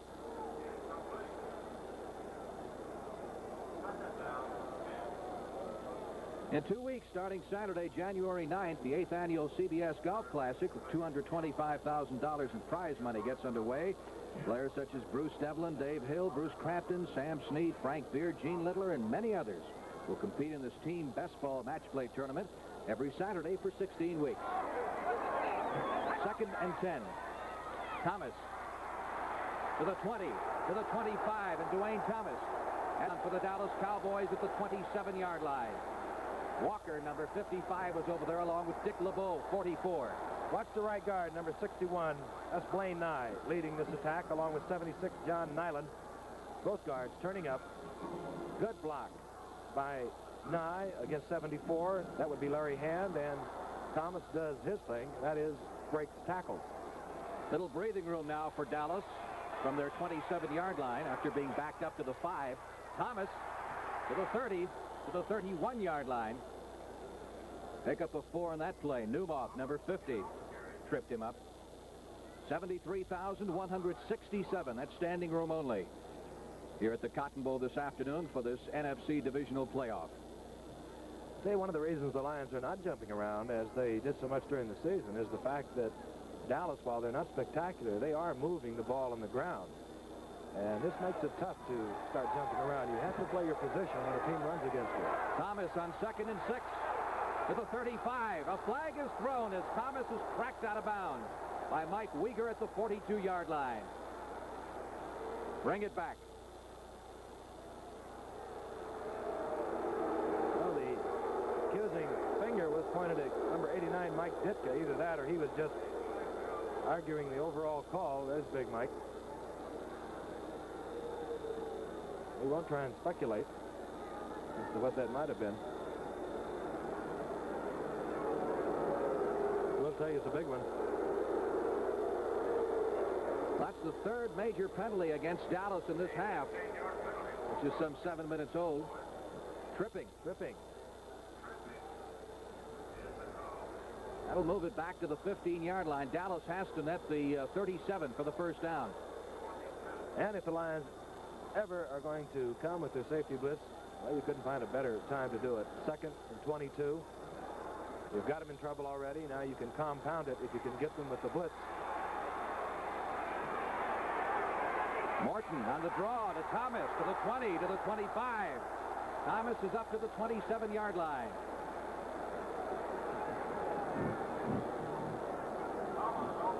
Good call by Tom Landry.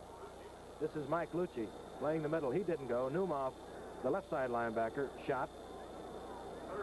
Good block in there by 61, or rather 51, Dave Manders, the center, and Thomas shortens it by 12 yards. 3rd and 10. Rucker to the left. He's covered out there by Dick LeBeau. Hayes in the slot, covered by Vaughn. Morton throwing. The blitz is on. Rucker couldn't reach it. Dick LeBeau covering as the pass was overthrown. And Morton, continuing to have his problems, is only 3 out of 16 for 18 yards. Fine defensive play by Dick LeBeau. He bumped the rookie, Reggie Rucker, his first year out of Boston. Bumped him a couple of times, then backed off, and that had thrown Rucker off stride. Tommy Vaughn and Len Barney are the deep men. Whitby.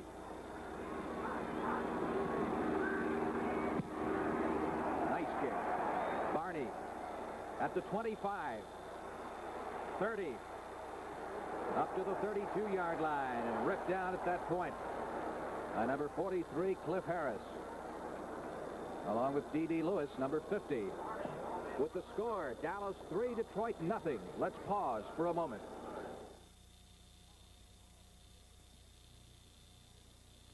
I've been waiting a good many years for some U.S. manufacturer to make a small car, just like the Pinto. For Art Kiesling, the waiting is over. Ford's new Pinto is here. It handles like a sports car almost. In fact, I would say probably handles just as well as a good many of them. There's a lot more room inside the car than it would appear when you look at it from the outside. I'm 6 foot, and I find no trouble at all getting in and out. Just got gas last night. We're up to 28.5 on a gallon. I think that's pretty good.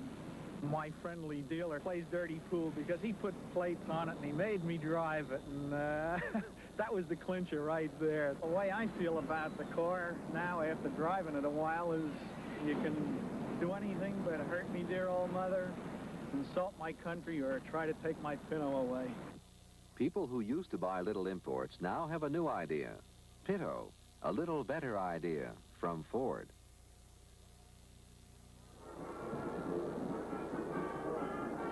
The Detroit Lions ready to put the ball in play from their 33-yard line. Greg Landry making his second appearance in the Cotton Bowl. He played the first game of his rookie year here against the Dallas Cowboys. After Bill Munson was injured in the final preseason game, Dallas won it 59-13. That was back in 1968. Landry going to loosen it up. The big rush was put on by Jethro Pugh, number 75, who forced Landry off balance. Boy, Landry dodged the bullet.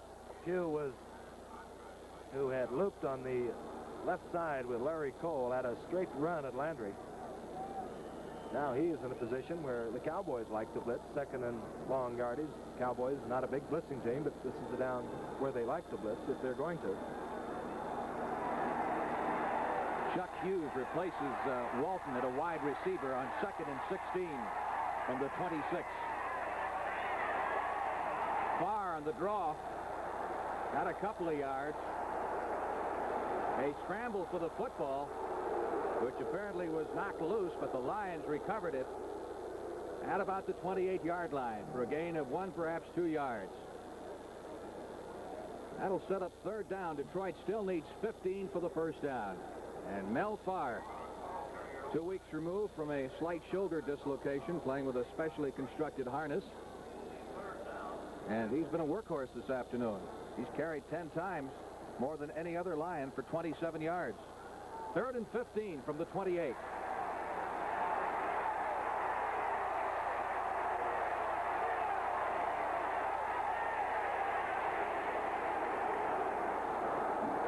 For McCullough.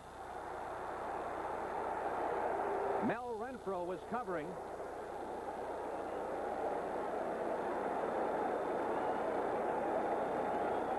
Take a look at that again. There were a lot of oohs and ahs there in the Cotton Bowl because most of these fans thought that Renfro had interfered with McCullough. You'll watch Renfro, pretty good little veteran player. He's playing the ball, though.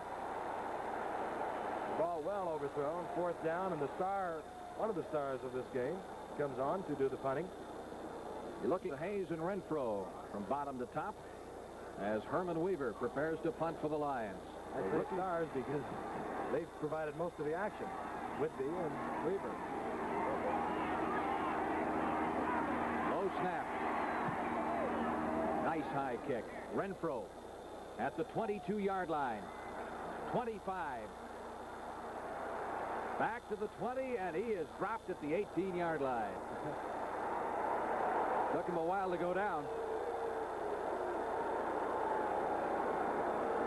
52 for the Lions is Bill Cottrell. 62 Ed Mooney having a hand on the stop. With the score, Dallas 3, Detroit nothing. Let's pause for a moment.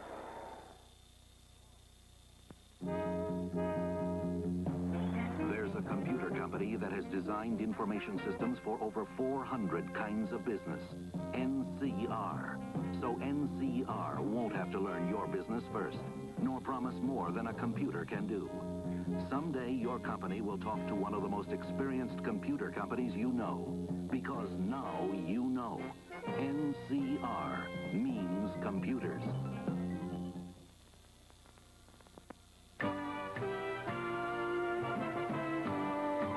A treasure hunt isn't a kid's game when you're living and your life depends on it. Sharks don't play games, so you're always ready. Because you know one chance in life is all you get. That's why you grab for all the gusto you can. Even in the beer you drink. Why settle for less? When you're out of Schlitz, you're out of beer.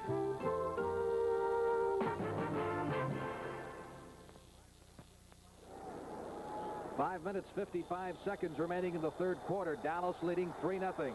Cowboys, 1st and 10 from their 17. Double wing setup. The give to Dwayne Thomas. Lucci making the stop about at the line of scrimmage.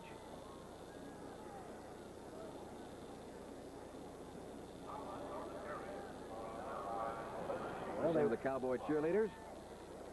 They want them to go, but neither team can do much of anything. Thomas has carried 16 times for 69 yards. 2nd and 9 from the 18. Rucker to the left side, Hayes to the right.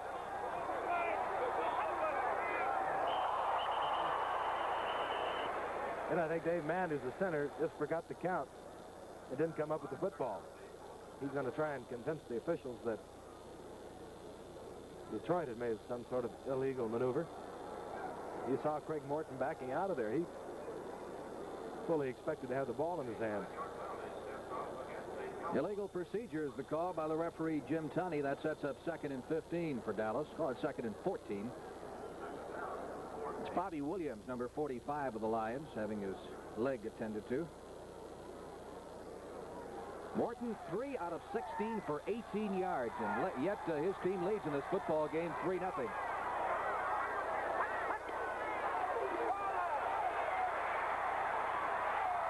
Thomas was the intended receiver.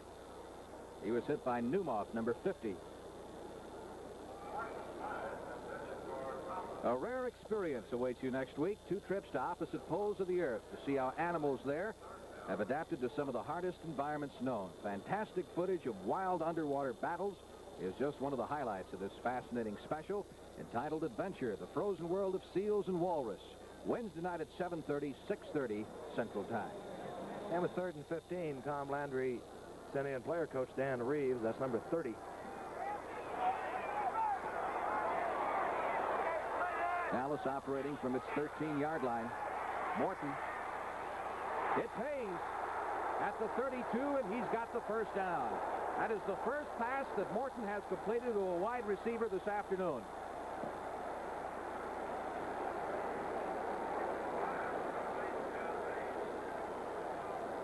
Hayes got rocked pretty good, and he is hurt and limping off the field, looks like.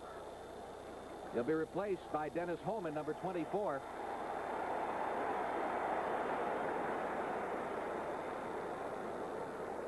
Dallas with a 1st and 10 from its 33-yard line.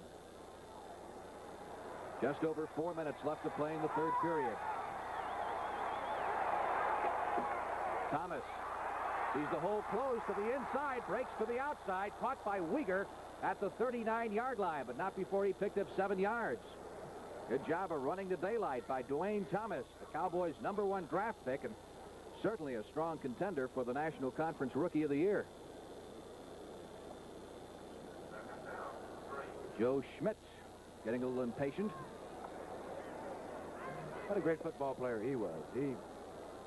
One of those linebackers who liked to come on that blitz. He wasn't big, only weighed about 210. On 2nd and 3, Thomas behind Blaine Nye has the first down at the 43-yard line. Take a look at Paul Newmoff. He'll fight off the block of Pettis Norman. Norman this time moving to the inside. That's Rayfield Wright. Look at the agility of Newmoff. Blaine Nye missing. Newmoff isn't big. He's 6'1", 215 pounds. Mighty quick.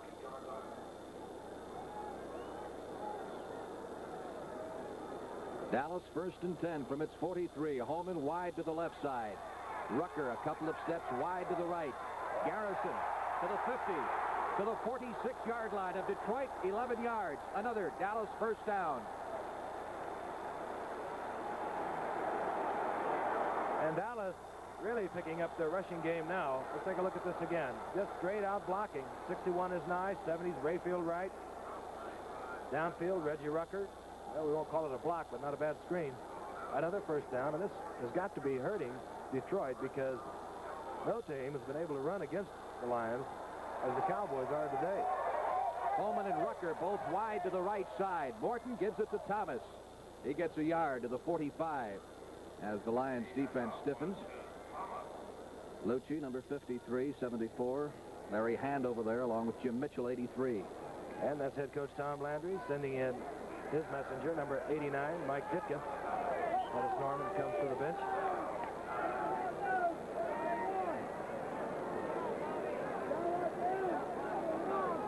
Landry must be just a little disappointed. I'm sure he prepared all week for more blitzes than the Lions were showing today. 2nd and 9 from the Lion 45. Garrison, a yard to the 44. Once again, Hand, number 74 in there. Dallas now with a 3rd and 8. Hayes checks back into the lineup along with Dan Reeves. Holman comes out of the ball game. So does Dwayne Thomas on the obvious passing situation. There's Greg Landry of the Lions looking on.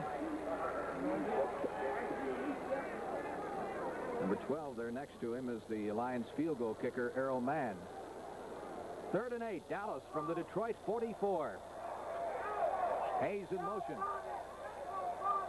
The blitz is on. Newmoff has got Morton, and Morton is dropped at the 41-yard line of Dallas. A loss of 14 yards on that play. Let's take a look at Newmoff, bottom of your screen, number 50. Nobody there to pick him up. When you fake the draw play, your back, who ordinarily would pick up the linebacker, has to carry out the fake. And you see the results. Newmoff with that great quickness.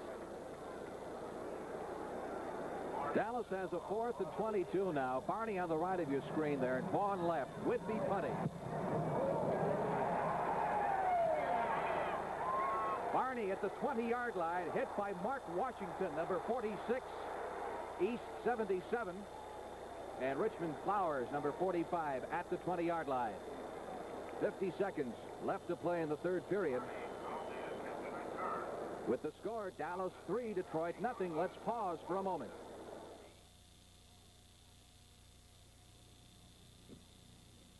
This is a broadcast about life, not about death. And appearances to the contrary, this sea, these waters, and these ice floes are teeming with life. Charles Kuralt is the reporter on a journey to the edges of the earth, the harshest environment ever known. Share in this great adventure, the frozen world of seals and walrus. Wednesday, December 30th at 7:30, 6:30 Central Time. New Year's Day, excitement starts early on CDS. At 10 a.m., 9 Central, 7 Pacific Time, a preview of the Tournament of Roses Parade. Then the Southwest's greatest spectacle, the eye-filling Cotton Bowl Parade. Next, the dazzling Tournament of Roses Parade from Pasadena. Then the top bowl game of the day, Notre Dame versus Texas in the Cotton Bowl. Enjoy the great events of the great day starting at 10 a.m., 9 Central, 7 Pacific Time. The venerable Alex Karras on the sidelines looking on and hoping that the Lion offense now does its share of the job. 1st and 10 from the 20-yard line following Whitby's punt. Landry drills the pass over the middle to Walton at the 30-yard line, a pickup of 10 yards. That should be enough for a Detroit first down. Larry Walton, who missed a good portion of the second half of the season with an ankle injury. In 2 weeks, starting January 10th, National Hockey League action returns to the CBS television network every Sunday afternoon through the conclusion of the Stanley Cup playoffs. You'll see all the great teams and individual stars. 1st and 10, Detroit from its 31-yard line.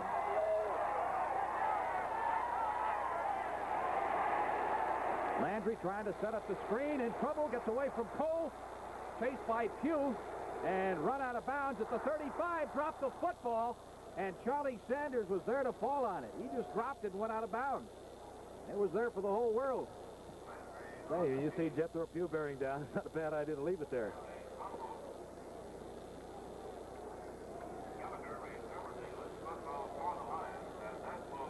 The gun sounds. That's the end of the 3rd quarter with the score, Dallas 3, Detroit nothing. We now pause for station identification. Bobby Gentry is accompanied by the Goose Creek Symphony when she guest stars on tomorrow night's Ed Sullivan Show on CBS.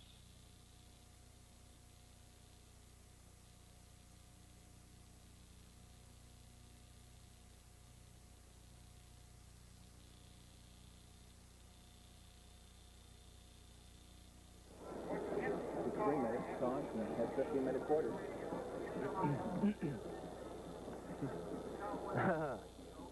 Well, well, no, the winning coach, maybe even the quarterback, I don't know, the middle linebackers, you know, we got to think in terms of sudden death, too. See, I know you are. I say you are. It's very crowded up here. Hard to get out.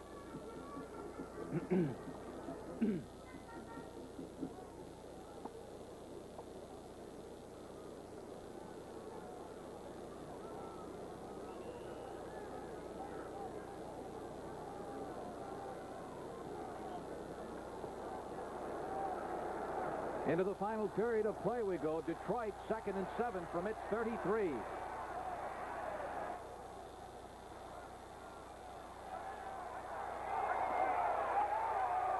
Barr to the 35-yard line, a pickup of 2 yards. That'll set up third down. Lions will still need 5 for the first down.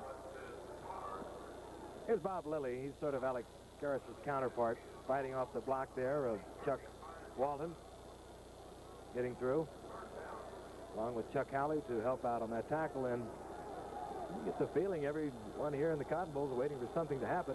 I know I am. Both teams doing well defensively, literally nothing offensively. I'll remind you that in the event of a tie, which is a very good possibility, this game will go on to sudden death. 3rd and 5. Lions from their 35. Cowboys had the blitz working. Chuck Hughes was the intended receiver with Renfro covering, and Cornell Green came blowing through from his strong safety position. Boy, and there's something you don't see often, the tight safety on the blitz. Ordinarily, he is assigned to cover that tight end. Cowboys not a big blitzing team, so you don't really anticipate it. Deep. Now Renfro's 20. 22, of course, is Bob Hayes.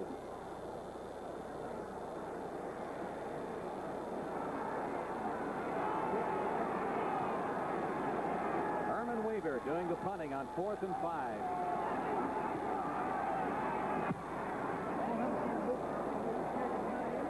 Hayes signals for the fair catch, lets it bounce. It takes a Dallas roll and will be down at the 23-24-yard line. I wonder how Bob Hayes knew that ball was going to bounce that way. They never do.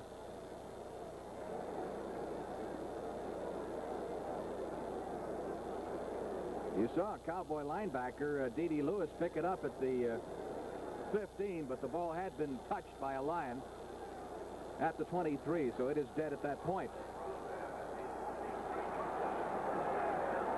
Next Friday, New Year's Day, CBS brings you the #1 college bowl game, Texas and Notre Dame, right here in the Cotton Bowl at 1:45 Eastern Time.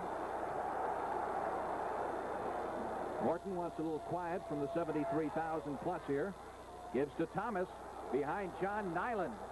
Thomas pulls his way to the 28-yard line, close to 5. It'll be 2nd and 5, Dallas. Thomas now has reached the 80-yard mark in rushing, 20 carries. And a Lion shaken up on that play. It's Wayne Walker, the right side linebacker, who is down in the field. He was the one that was blocked by John Nyland as Nyland came around leading the play. Well, this guy's had some kind of career. He has played more games in a Detroit uniform than any other player in Lions history.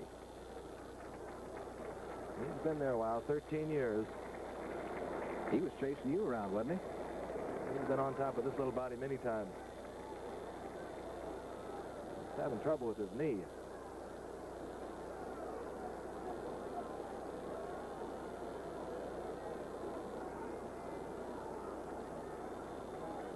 Walker played his college football at Idaho. There's Mel Renfro getting a breather for the Cowboys.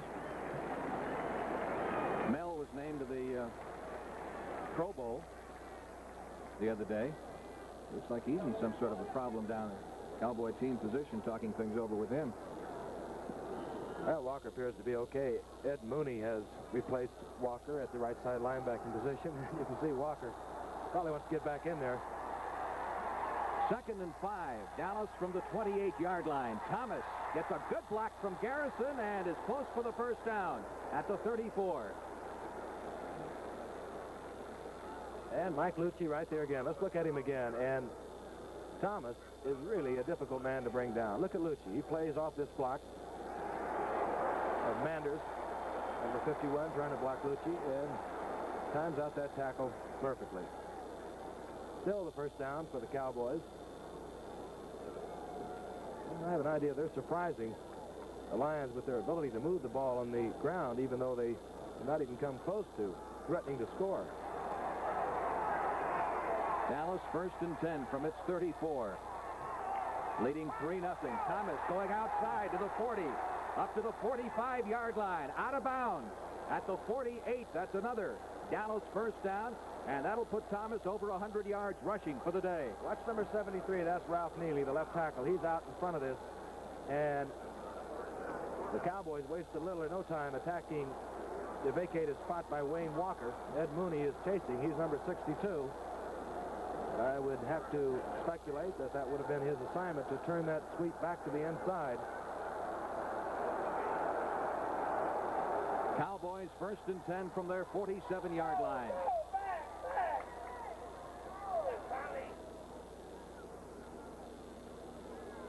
Garrison to the 50, to the 46 of Detroit. A loose football. And let's see. It is recovered by the Cowboys.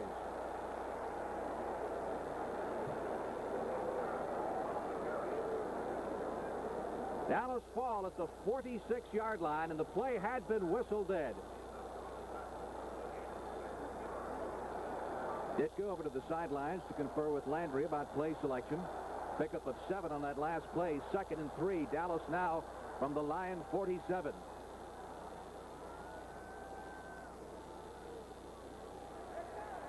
Hayes in motion.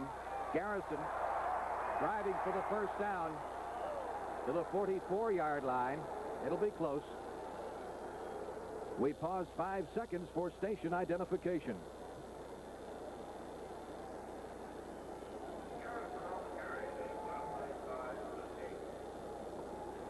Frank Lieber with Frank Gifford and Dick Stockton in the Cotton Bowl.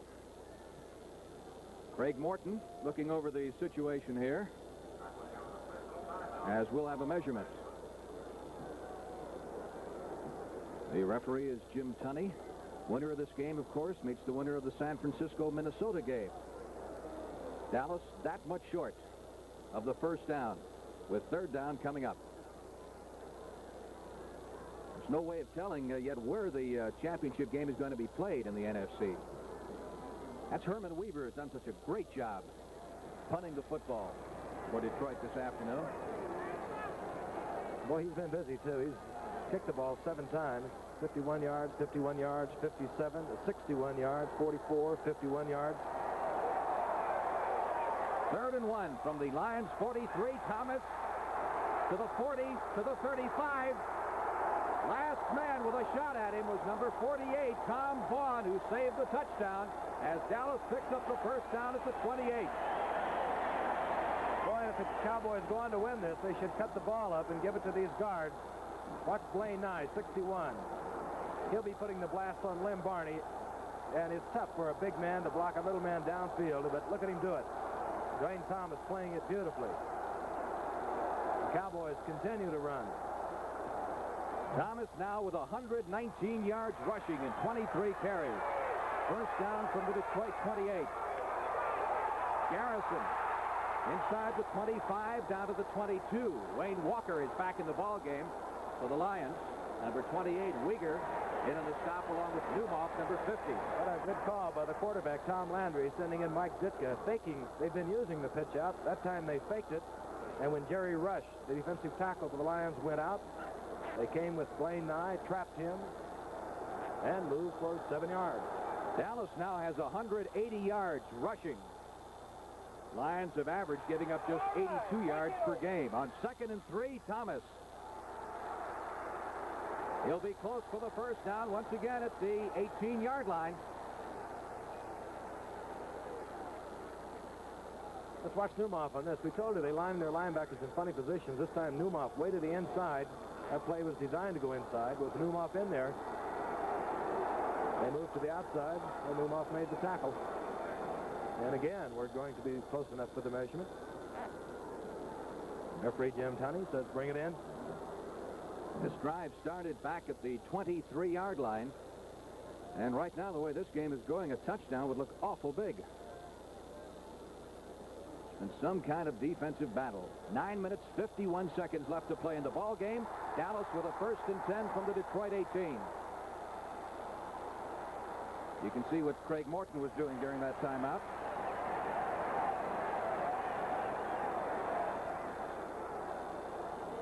Don't forget, tomorrow CBS brings you the other NFC playoff game, San Francisco and Minnesota. Television broadcast starts at 12:30 Eastern Time, and the winner of that game to meet the winner of this one in the NFC Championship game a week from tomorrow. Garrison down to the 9-yard line. A pickup of 9 yards. It'll be 2nd and 1. Look at it again.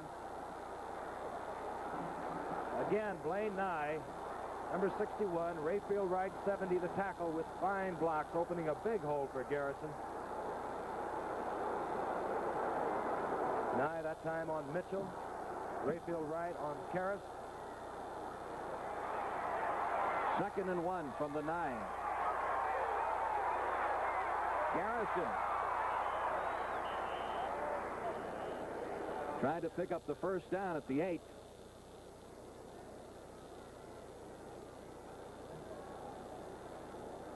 Garrison now has 70 yards rushing in 16 carries.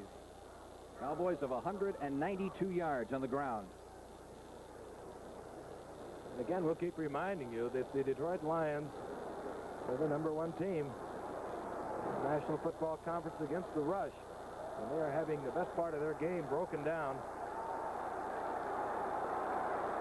3rd down, less than a yard for the first down from the 9-yard line. Thomas has the first down at the 5. Harris, number 71, along with Newmoff, number 50. Look at it again. Manders, the center.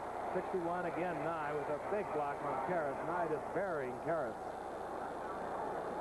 And Thomas squirming and twisting. He always gets the extra 2 or 3 yards.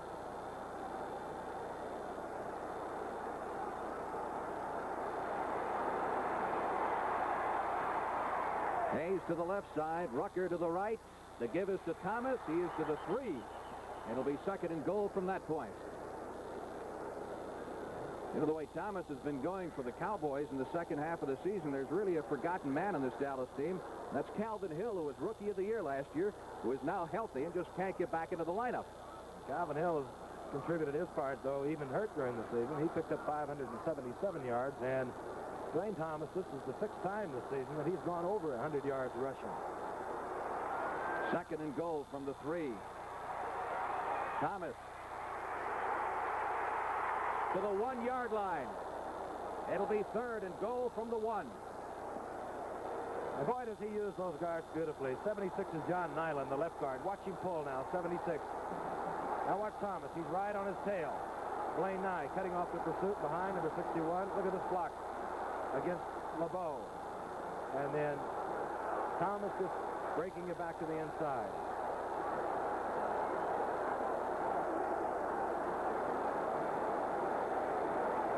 Morton will have Garrison 32, Thomas 33 behind him as running backs on 3rd and goal from the 1. Little mix up there in the Cowboy defense offensive backfield. Garrison gets the call, tries to fight over. Did he make it? No indication yet. And it does not appear that he did make it. And what a decision head coach Tom Landry is going to have to make on the sideline. Do we kick the field goal? Or do we go for the touchdown? And even though we don't make it, leave him down there. Let's look at that again. Mike Wiggers up there, number 28. Lucci. What a great football player Mike Lucci is. And there will be no field goal attempt. Bob Hayes came off the bench. And on 4th down and about a foot, the Cowboys are going for the touchdown. Thomas did not make it. The Lions hold at the 1-yard line. And what a big play that may turn out to be. I think it was Newmoff, number 50, who made the key stop. Mitchell goes down, number 83. Uyghur there, number 28. But I think Newmoff had shot. With the score, Dallas 3, Detroit nothing. Let's pause for a moment.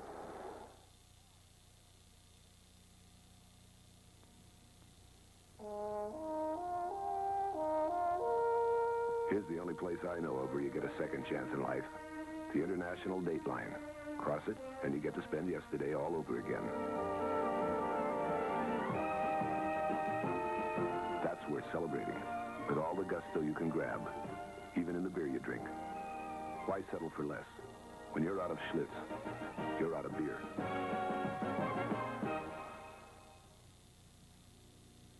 Springtime. It happens every Salem. Springtime.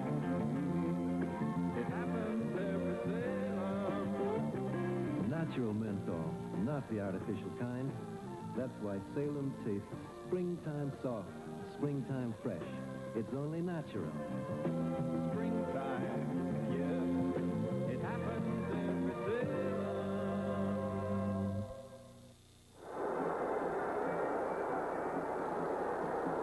Head coach Tom Landry of the Cowboys, he is not happy at all as this team gives up the football on the 2-yard line. Detroit, 1st and 10. A little over 6 minutes left to play in the ball game.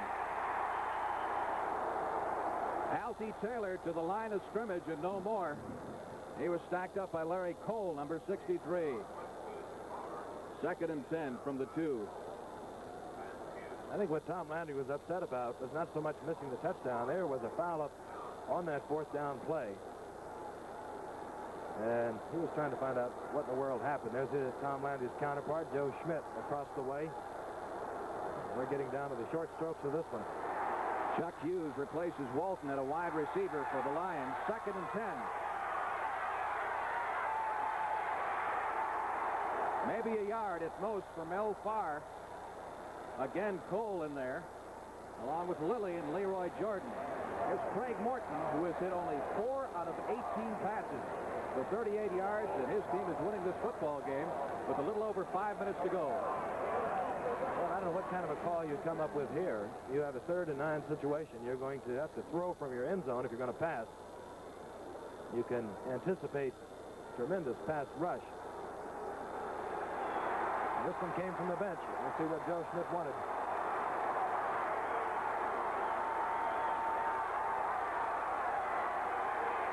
Landry caught in the end zone. A safety. Landry is trapped in the end zone for a safety, and Dallas leads 5-0.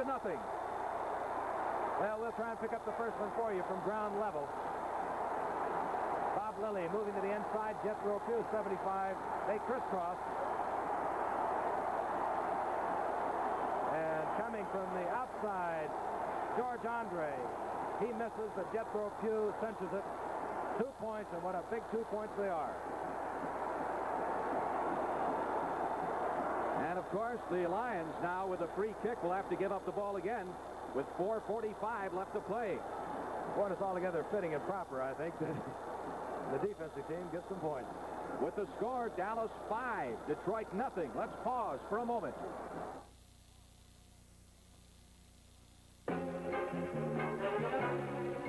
Mr. Big Freeze is howling, howling around. Mr. Big Freeze is prowling like a hungry hound. He can stop your car quick as you please if you don't do something about gasoline free.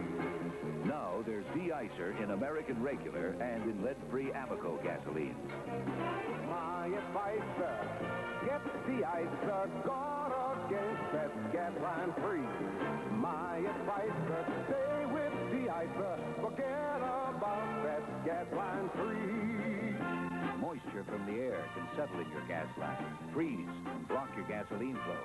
De-icer neutralizes moisture, prevents gas line freeze down to 40 below. My advice, get de-icer, forget about that gas line free.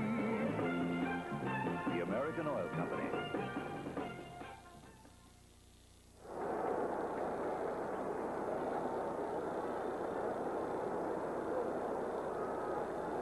Mel Renfro and Bob Hayes awaiting the free kick by Herman Weaver of the Lions following the safety as Landry was trapped for the 3rd time this afternoon.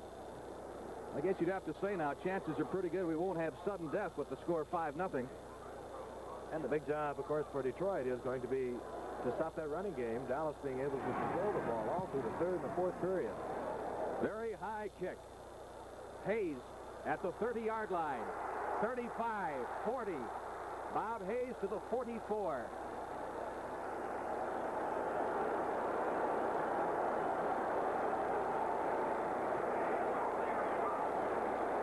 You hear that conversation already in the huddle. It's called hang on to the football because the Lions are going to be going for that football, trying to jar the fumble loose. First man will make sure of the tackle. The second man in on the pile is going to be going after the football.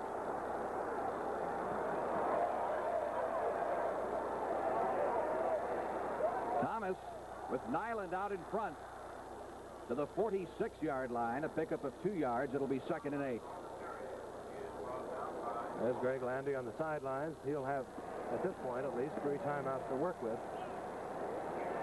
It's almost imperative for the Detroit defense to stop the Cowboys from picking up a first down. 3:55 and the clock moving. Officials mark the ball at the Dallas 45, 2nd and 9. Thomas up the middle to the 48-yard line. That'll set up 3rd and 7. And Pettis Norman will bring the 3rd and 7 call from Tom Landry into the Cowboy huddle. Wayne Walker, of course, back in the game.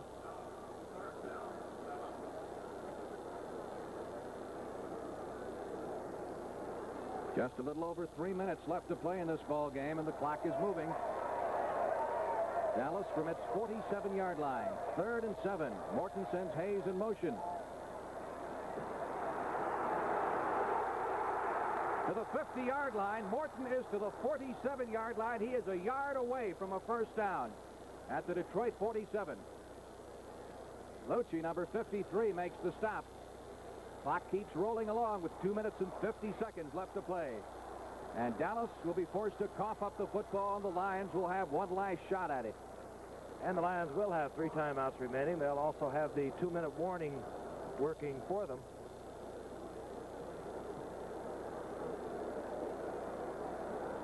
Lem Barney, number 20.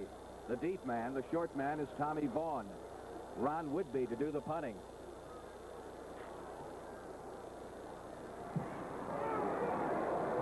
Barney lets this one land at the 5 and go on in for the touchback. So the Lions will bring it out to the 20-yard line with 2 minutes and 18 seconds left to play in the ball game. And Dallas leading 5-0. With the score, Cowboys 5, Lions nothing. Let's pause for a moment.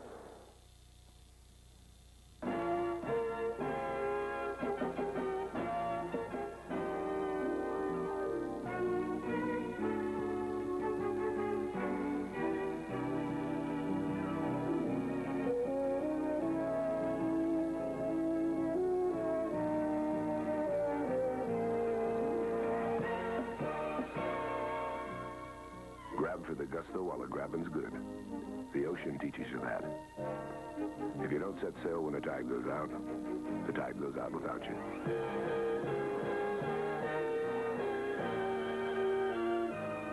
A man's life is no different. You only go around once, so you gotta grab for all the gusto you can, even in the beer you drink. Why settle for less? When you're out of Schlitz, you're out of beer.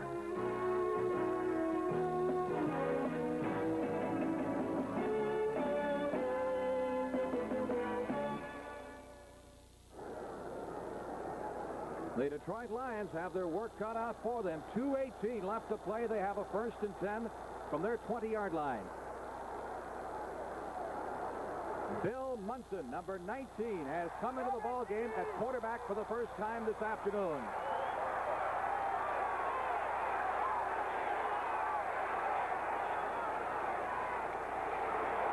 Razzle-dazzle with Larry Walton winding up with the football. He is caught by Chuck Howley at the 26-yard line. He picked up 6. That stops the clock with 2:11 left to play in the game. They've talked a lot about linebackers today, but Chuck Howley was not fooled by that play at all. 12 years in the league. He just waited in his area, and he was about the only Cowboy around that could have made the play. What a spot to bring Bill Munson into the football game. McCullough to the right side, Walton to the left. 2nd and 4 from the 26.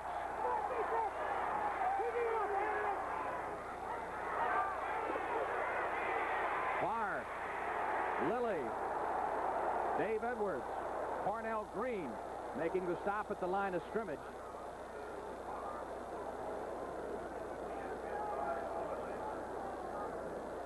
We've got a timeout called here. Well, no, it's official timeout. The clock will now roll to the 2-minute warning, which comes up right now.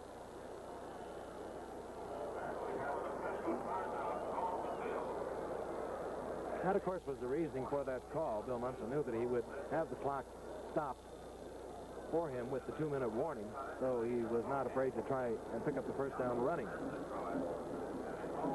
In addition to tomorrow's NFC playoff game, CBS will bring you 2 other NFL postseason games. Next Sunday, January 3rd, the 2 winners of this weekend's playoffs meet for the National Football Conference Championship.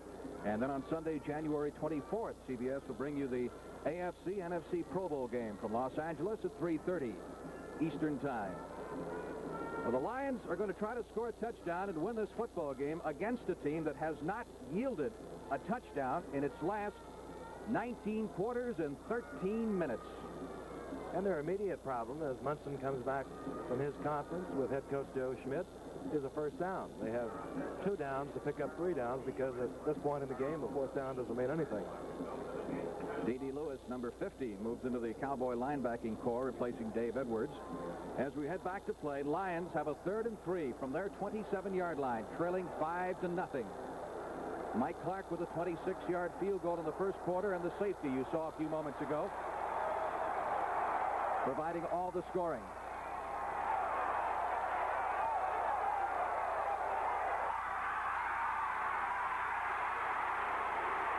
Munson dumps it out to Altie Taylor at the 32-yard line. He's got the first down, but did not get out of bounds, so the clock keeps moving.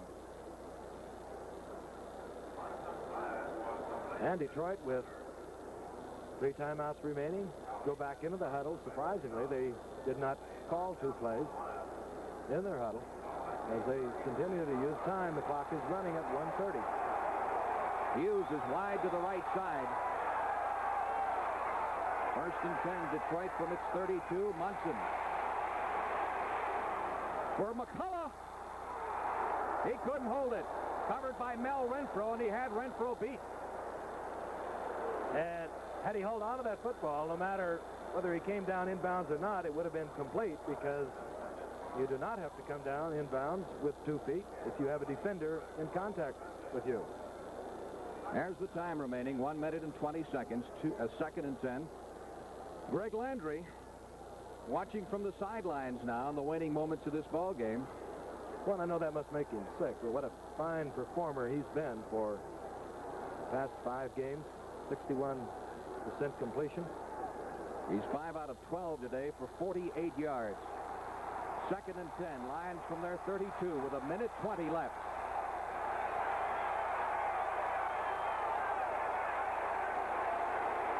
Munson hit as he threw the football. The pass was intended for Charlie Sanders, the fine tight end of the Detroit Lions, who, by the way, has not caught a ball this afternoon. Oh, and he had to get rid of that football. Let's take a look at it again. He had time to throw the ball in 2.5 seconds at least. The receivers were covered. Now watch Jethro Pugh, number 75. Well, weighs Munson about 1.5 tons, just leveling. It is 3rd and 10 for Detroit. Lions still with 3 timeouts remaining from their 32, once again faced with the prospects of picking up a first down.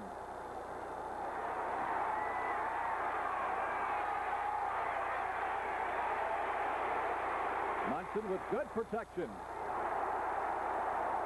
Farr was cutting across the middle. The pass was over his head. It'll be 4th and 10 for the Lions from their 32. And it has come down to this for Detroit. This could be the final play for the Detroit Lions this season. And as Bill Munson ponders the situation, it is a grim one. I'd just like to say what a fine job that Joe Schmidt has done with this football team. They had to win 5 in a row just for an outside chance of getting into the playoffs, and they came up with those 5 in a row.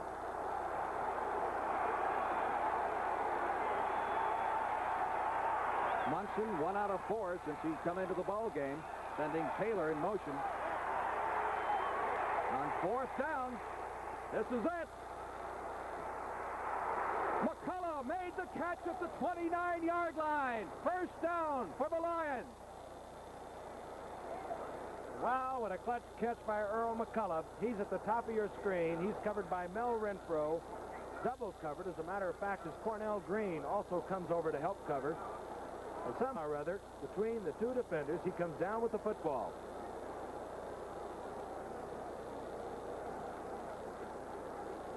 The Lions now use a timeout, the first of their 3 allotted timeouts. They have 2 remaining, as they now have moved to the 29-yard line of Dallas, and I believe that's Detroit's deepest penetration of the afternoon.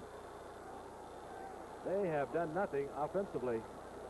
They have played a whale of a defensive game, keeping Dallas from scoring a touchdown, but they still trail by 5. 59 seconds remain. They have 2 timeouts remaining. And you'd have to almost speculate that Munson will be thinking now of working to his outside receivers. Charlie Sanders, who led them in receptions with 40 on the season, has been getting double coverage all day long, inside out from the safety man and the cornerback. Barr has come back into the lineup. He's also a fine receiver. Boy, there's some butterflies jumping around and some stomachs out there now.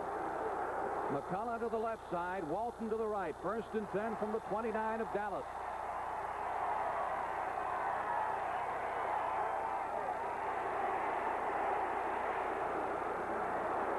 For McCullough, he was out of bounds.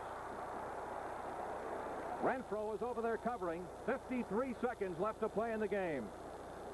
Earl McCullough gave it the old try. There's the time remaining. Dallas leading 5-0. Tom Landry. What do you suppose is going on in that mind? And this mind. This is Joe Schmidt.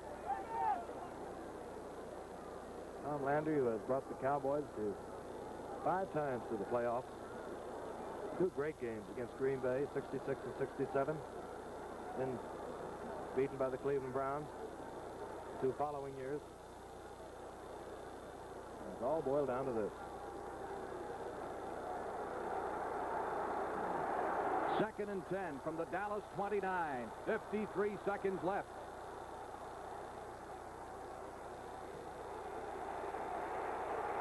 Munson in trouble, gets it away. Altie Taylor was the intended receiver, but Munson really got the rush and had to unload it before he wanted to. Again, Jethro Pugh, George Andre, Larry Cole, and had he had just a fraction more time, he could have got that ball to Taylor. Now he gets a little help from the bench. Chuck Hughes, number 85, replaces Chuck Walton, or rather Larry Walton, at the wide receiver for Detroit. 47 seconds. 3rd and 10 from the Dallas 29. Hughes to the right side. McCullough to the left.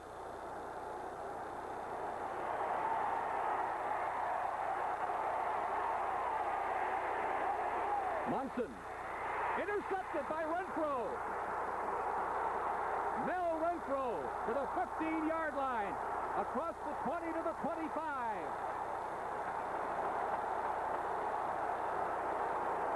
Boy, there's a little excitement down in the field right now. Look at it again. Munson on a 3rd and 10, firing hard to McCullough, who one-hands it. The ball goes in the air, and Mel Renfro one-hands it, but he holds on to it. Mel Renfro, what a clutch play. Charlie Waters was shaken up on that play, number 41, leaving the field. 35 seconds left, and it would now appear that the Dallas Cowboys are in the NFC Championship game for the 3rd time in 5 years. Craig Morton, the quarterback, completed just 4 out of 18 passes for 38 yards in this ball game. I think they'd have to maybe give the game ball to the quarterback, Tom Landry.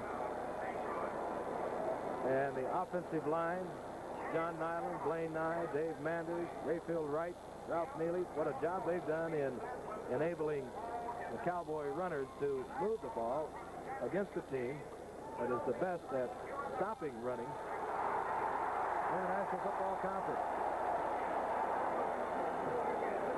Dwayne Thomas, 132 yards. Garrison with 70 yards. The In case you're wondering now, as far as the championship game is concerned, if Minnesota beats San Francisco tomorrow, the NFC championship game will be right here in Dallas. Should San Francisco win that game tomorrow, the NFC championship game would be in San Francisco. Right now, only one thing appears to be virtually certain, and that's that the Dallas Cowboys are going to be in it. Morton just electing to hang on to the football. Now, the Lions have 2 timeouts left. They'll use one here to stop the clock with 30 seconds remaining. I don't think Tom Landry's sure he has this thing in the bag yet. You see the guards. Morton will do the same thing. Letting the quarterback sneak in. You saw Blaine Nye, number 61, turn around from his guard position, just plop himself right on top of Landry. That's to keep any mad lion pulling up the football. 2nd and 11. Dallas with the ball at its 24-yard line. 30 seconds left to play in the ball game.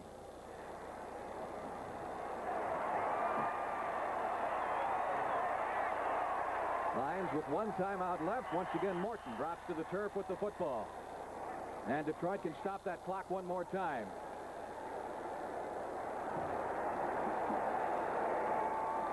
They haven't done it.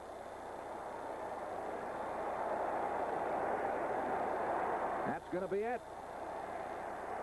Fans chanting off the final seconds. An amazing comeback by the Dallas Cowboys, who were 2 games out of first place in their division with only 4 games left to play in the regular season. They came back to win 5 in a row, to win the division outright, and now have beaten the Detroit Lions 5-0. With the aid of a great Dallas defense, which has now gone 20 quarters, 5 full football games, without giving up a touchdown. Dallas, in fact, has yielded just 15 points and 1 touchdown in the last 5 games, and the 1 touchdown was on a Dallas offensive miscue when a Houston Oiler ran the ball in for a score last Sunday. That's the end of the ball game. The final score, Dallas 5, Detroit nothing. We'll be back at the Cotton Bowl in just a moment. Quiet, children. Mother wants a pack of her favorite Slender Tip cigarettes. I thought I spotted them. Those yellow flip-top cigarettes perched there on the shelf. In this fancy, frilly, you gotta have a gimmick world, there's one cigarette that doesn't go along.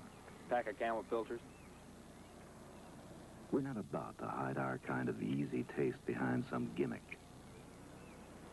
Camel filters, they're not for everybody, but then they don't try to be.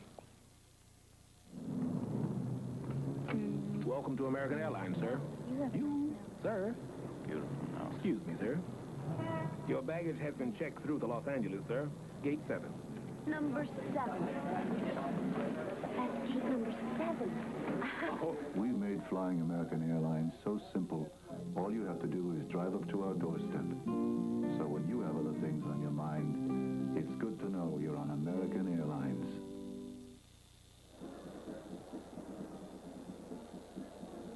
A few statistical highlights as this sellout crowd of 73,000 files out of the Cotton Bowl. Dwayne Thomas carried 30 times this afternoon for 132 yards. Walt Garrison, 17 carries for 70 yards. Morton, 4 out of 18 for 38 yards. Landry had 5 out of 12 for 48. Munson, 2 out of 8 for 54. And the Lions' leading rusher was Mel Farr with 13 carries for 32 yards. So that's the story. Now, we take you to Dick Stockton in CBS Control for Pro Football Report. Thank you, Frank Lieber, and a superb football game it was, 5-0. A couple of weeks ago, the Dallas Cowboys won in another baseball score type game, 6-2 over the Cleveland Browns. They won in the mud in Cleveland. They had to win that one. They had to win their last game of the season against Houston. This has been the story of the Dallas Cowboys of 1970, and one of the teams, the Lions or the Cowboys, had to win that 6th in a row today. It was Dallas in a thrilling game. 3-0 going into the final period. And then, of course, the Cowboys gambled. They didn't make it. But, of course, they trapped Greg Landry in the end zone for a safety to make it 5-0. Bill Munson took over for the Lions and drove the team down. Earl McCullough made an exceptionally clutch catch. Deep in Dallas territory. It was probably the deepest penetration of the day for the Lions to about the 29-yard line, but the key play that ended it all was in the interception at the end, and there was more than just the interception. Here is Bill Munson going back to throw. It's deflected off of the arm of Earl McCullough and intercepted by Mel Renfro, number 20. And after this play was over, Earl McCullough took off his helmet and he threw it hard to the artificial turf. Despair for the Detroit Lions. It was that kind of a game. We have a room full of Dallas Cowboys. We have Bob Lilly. We have Henry Jordan. We Leroy Jordan. We have the quarterback Craig Morton. We have Dwayne Thomas, who gained over 130 yards today, and of course the winning head coach Tom Landry of the Dallas Cowboys, plus videotape highlights. So we'll be back in just a moment as the NFL Today continues with Pro Football Report.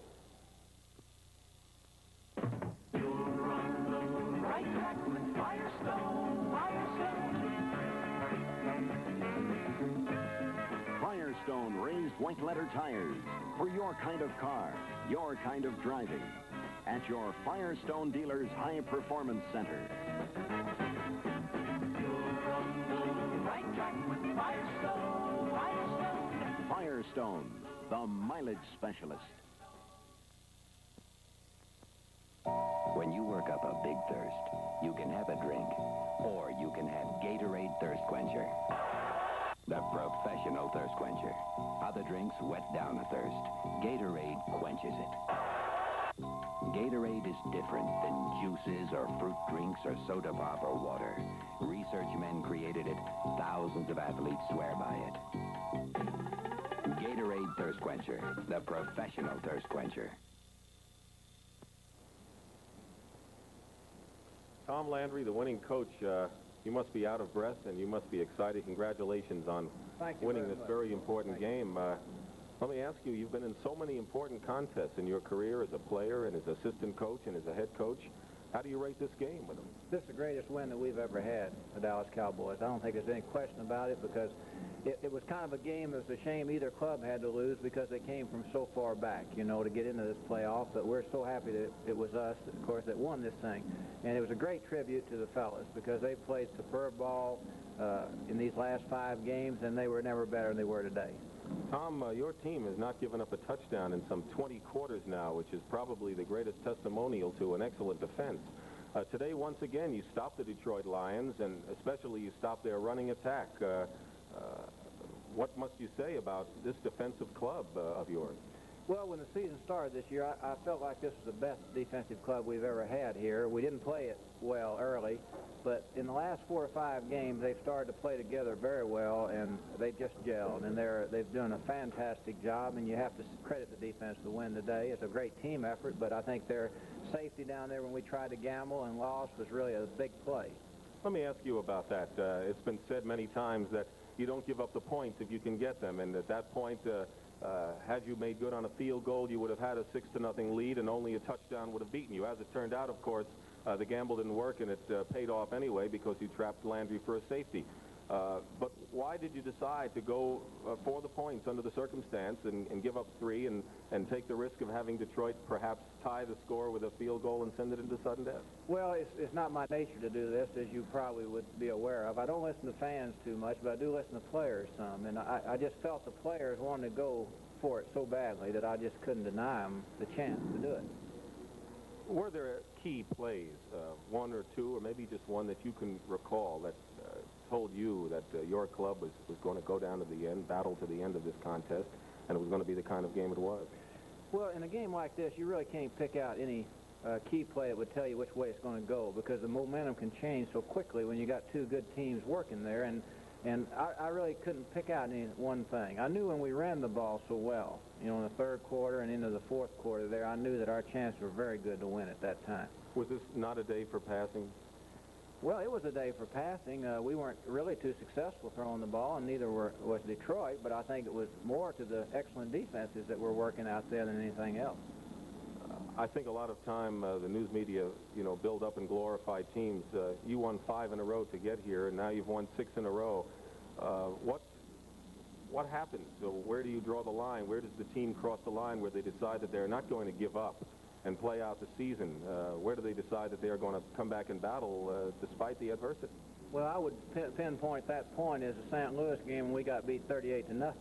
That's the point. You can't get much lower than this, and this is the time we turned it around, the time our players started to say, well, if we're going to do anything, we better do it now.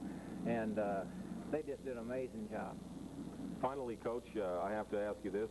After the heartbreaking defeats to the Green Bay Packers and, of course, the losses to the Cleveland Browns, do you think now that the club is over those psyche problems that the press has kept on harping on throughout the past couple of years? Oh, I think we're over it. I don't think this team will ever have any trouble like that again. I think there was too much made out of it. We were beaten by very good football teams in the Green Bay Packers, and it just seemed like everybody talked about it enough, so we finally got psyched out ourselves, and we couldn't play football anymore. But this is all behind us right now, and you won't see this club do this anymore. Any preference on who you'd like to play in the NFC Championship game? Not really. They're two excellent football teams, and they're going to have a whale of a battle. You'd be at home if Minnesota wins. Yes, that would be good. But we'll be out in San Francisco, I guess, if San Francisco wins. Tom Landry, once again, congratulations on a very big win today. Very much. Appreciate it. Tom Landry, the head coach of the Dallas Cowboys, winners today 5-0. And we'll be back with more of the Dallas Cowboy players, Frank Gifford, and videotape highlights in just a moment. Well, with me, a couple of great football players. On my right, Bob Lilly, number 74. You've been watching for a long time now, Bob. And Leroy Jordan, I guess, the defensive captain and play caller. And just going back into this football game, I'll ask you first, Bob. You heard your head coach say it was maybe the most important game the Cowboys have ever won. Did you feel that way yourself?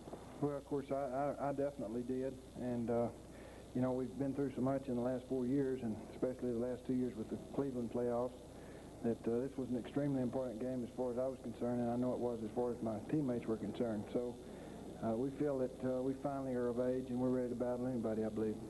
Well, I know you talk about those. This is, of course, the 5th time the Cowboys have made those playoffs. Maybe, Leroy, I'll address it to you, because so many people have, as you well know, have wrapped the Cowboys over the years. They say they don't win the big games. I've been around you guys long enough to know that that's not the case. Maybe circumstance or something, but it has to start to infect your ball club a little bit, doesn't it, Leroy? Yes, Frank, it does. I think the thing that people didn't realize, we had some problems that they didn't know about. We had people injured, and that's been the case for the last 3 or 4 years. Finally, this year, we came into the end of the season with people well, and that's been the case with our team. We had people hurt early in the season, but we got well at the end of the season. That's been the whole thing with this team this year. We've been getting better every week. Leroy, you're not the biggest of linebackers, what, 215 pounds? Neither Chuck Halley or Dave Edwards, but you got these big cats up front. But how about that linebacking core? It's one of the finest I've seen. You don't do a lot of blitzing either. No, we don't. I think you have to have larger linebackers than we are to blitz a great deal, because most people block their backs, and you've got to be able to run over them or something, which most of the backs are bigger than we are, so we don't try to do it too much. We go back and defend. We have quick linebackers in Dave Edwards and Chuck Halley, and so we feel like we can do a better job in the secondary than we can blitzing. And when you get the kind of rush we do, you don't need to blitz that much. Bob, working alongside of some pretty good boys yourself. I'm thinking, of course, of Larry Cole, George Andre, and Jethro Pugh. You had across from you today Larry Walton, I believe. Right. Did they do anything that you didn't expect them to do? No, they did about what we expected. I thought Larry was a very fine guard when I'd watched him in the films, and he sure enough was. And I had a lot of trouble with him, but thank goodness one of us was getting a pretty good rush most of the time. Any preference, Bob, I know you'll be watching that game tomorrow between Minnesota and San Francisco. Any preference as to the outcome of that one? Well, not really, other than, we think an awful lot of Dick Nolan, but on the other hand, we'd be playing him, so it doesn't really matter. We're just real happy to be right where we are. How about you, Leroy? Of course, Dick Nolan, that Bob Lilly was referring to, was a defensive coach here under Tom Landry for quite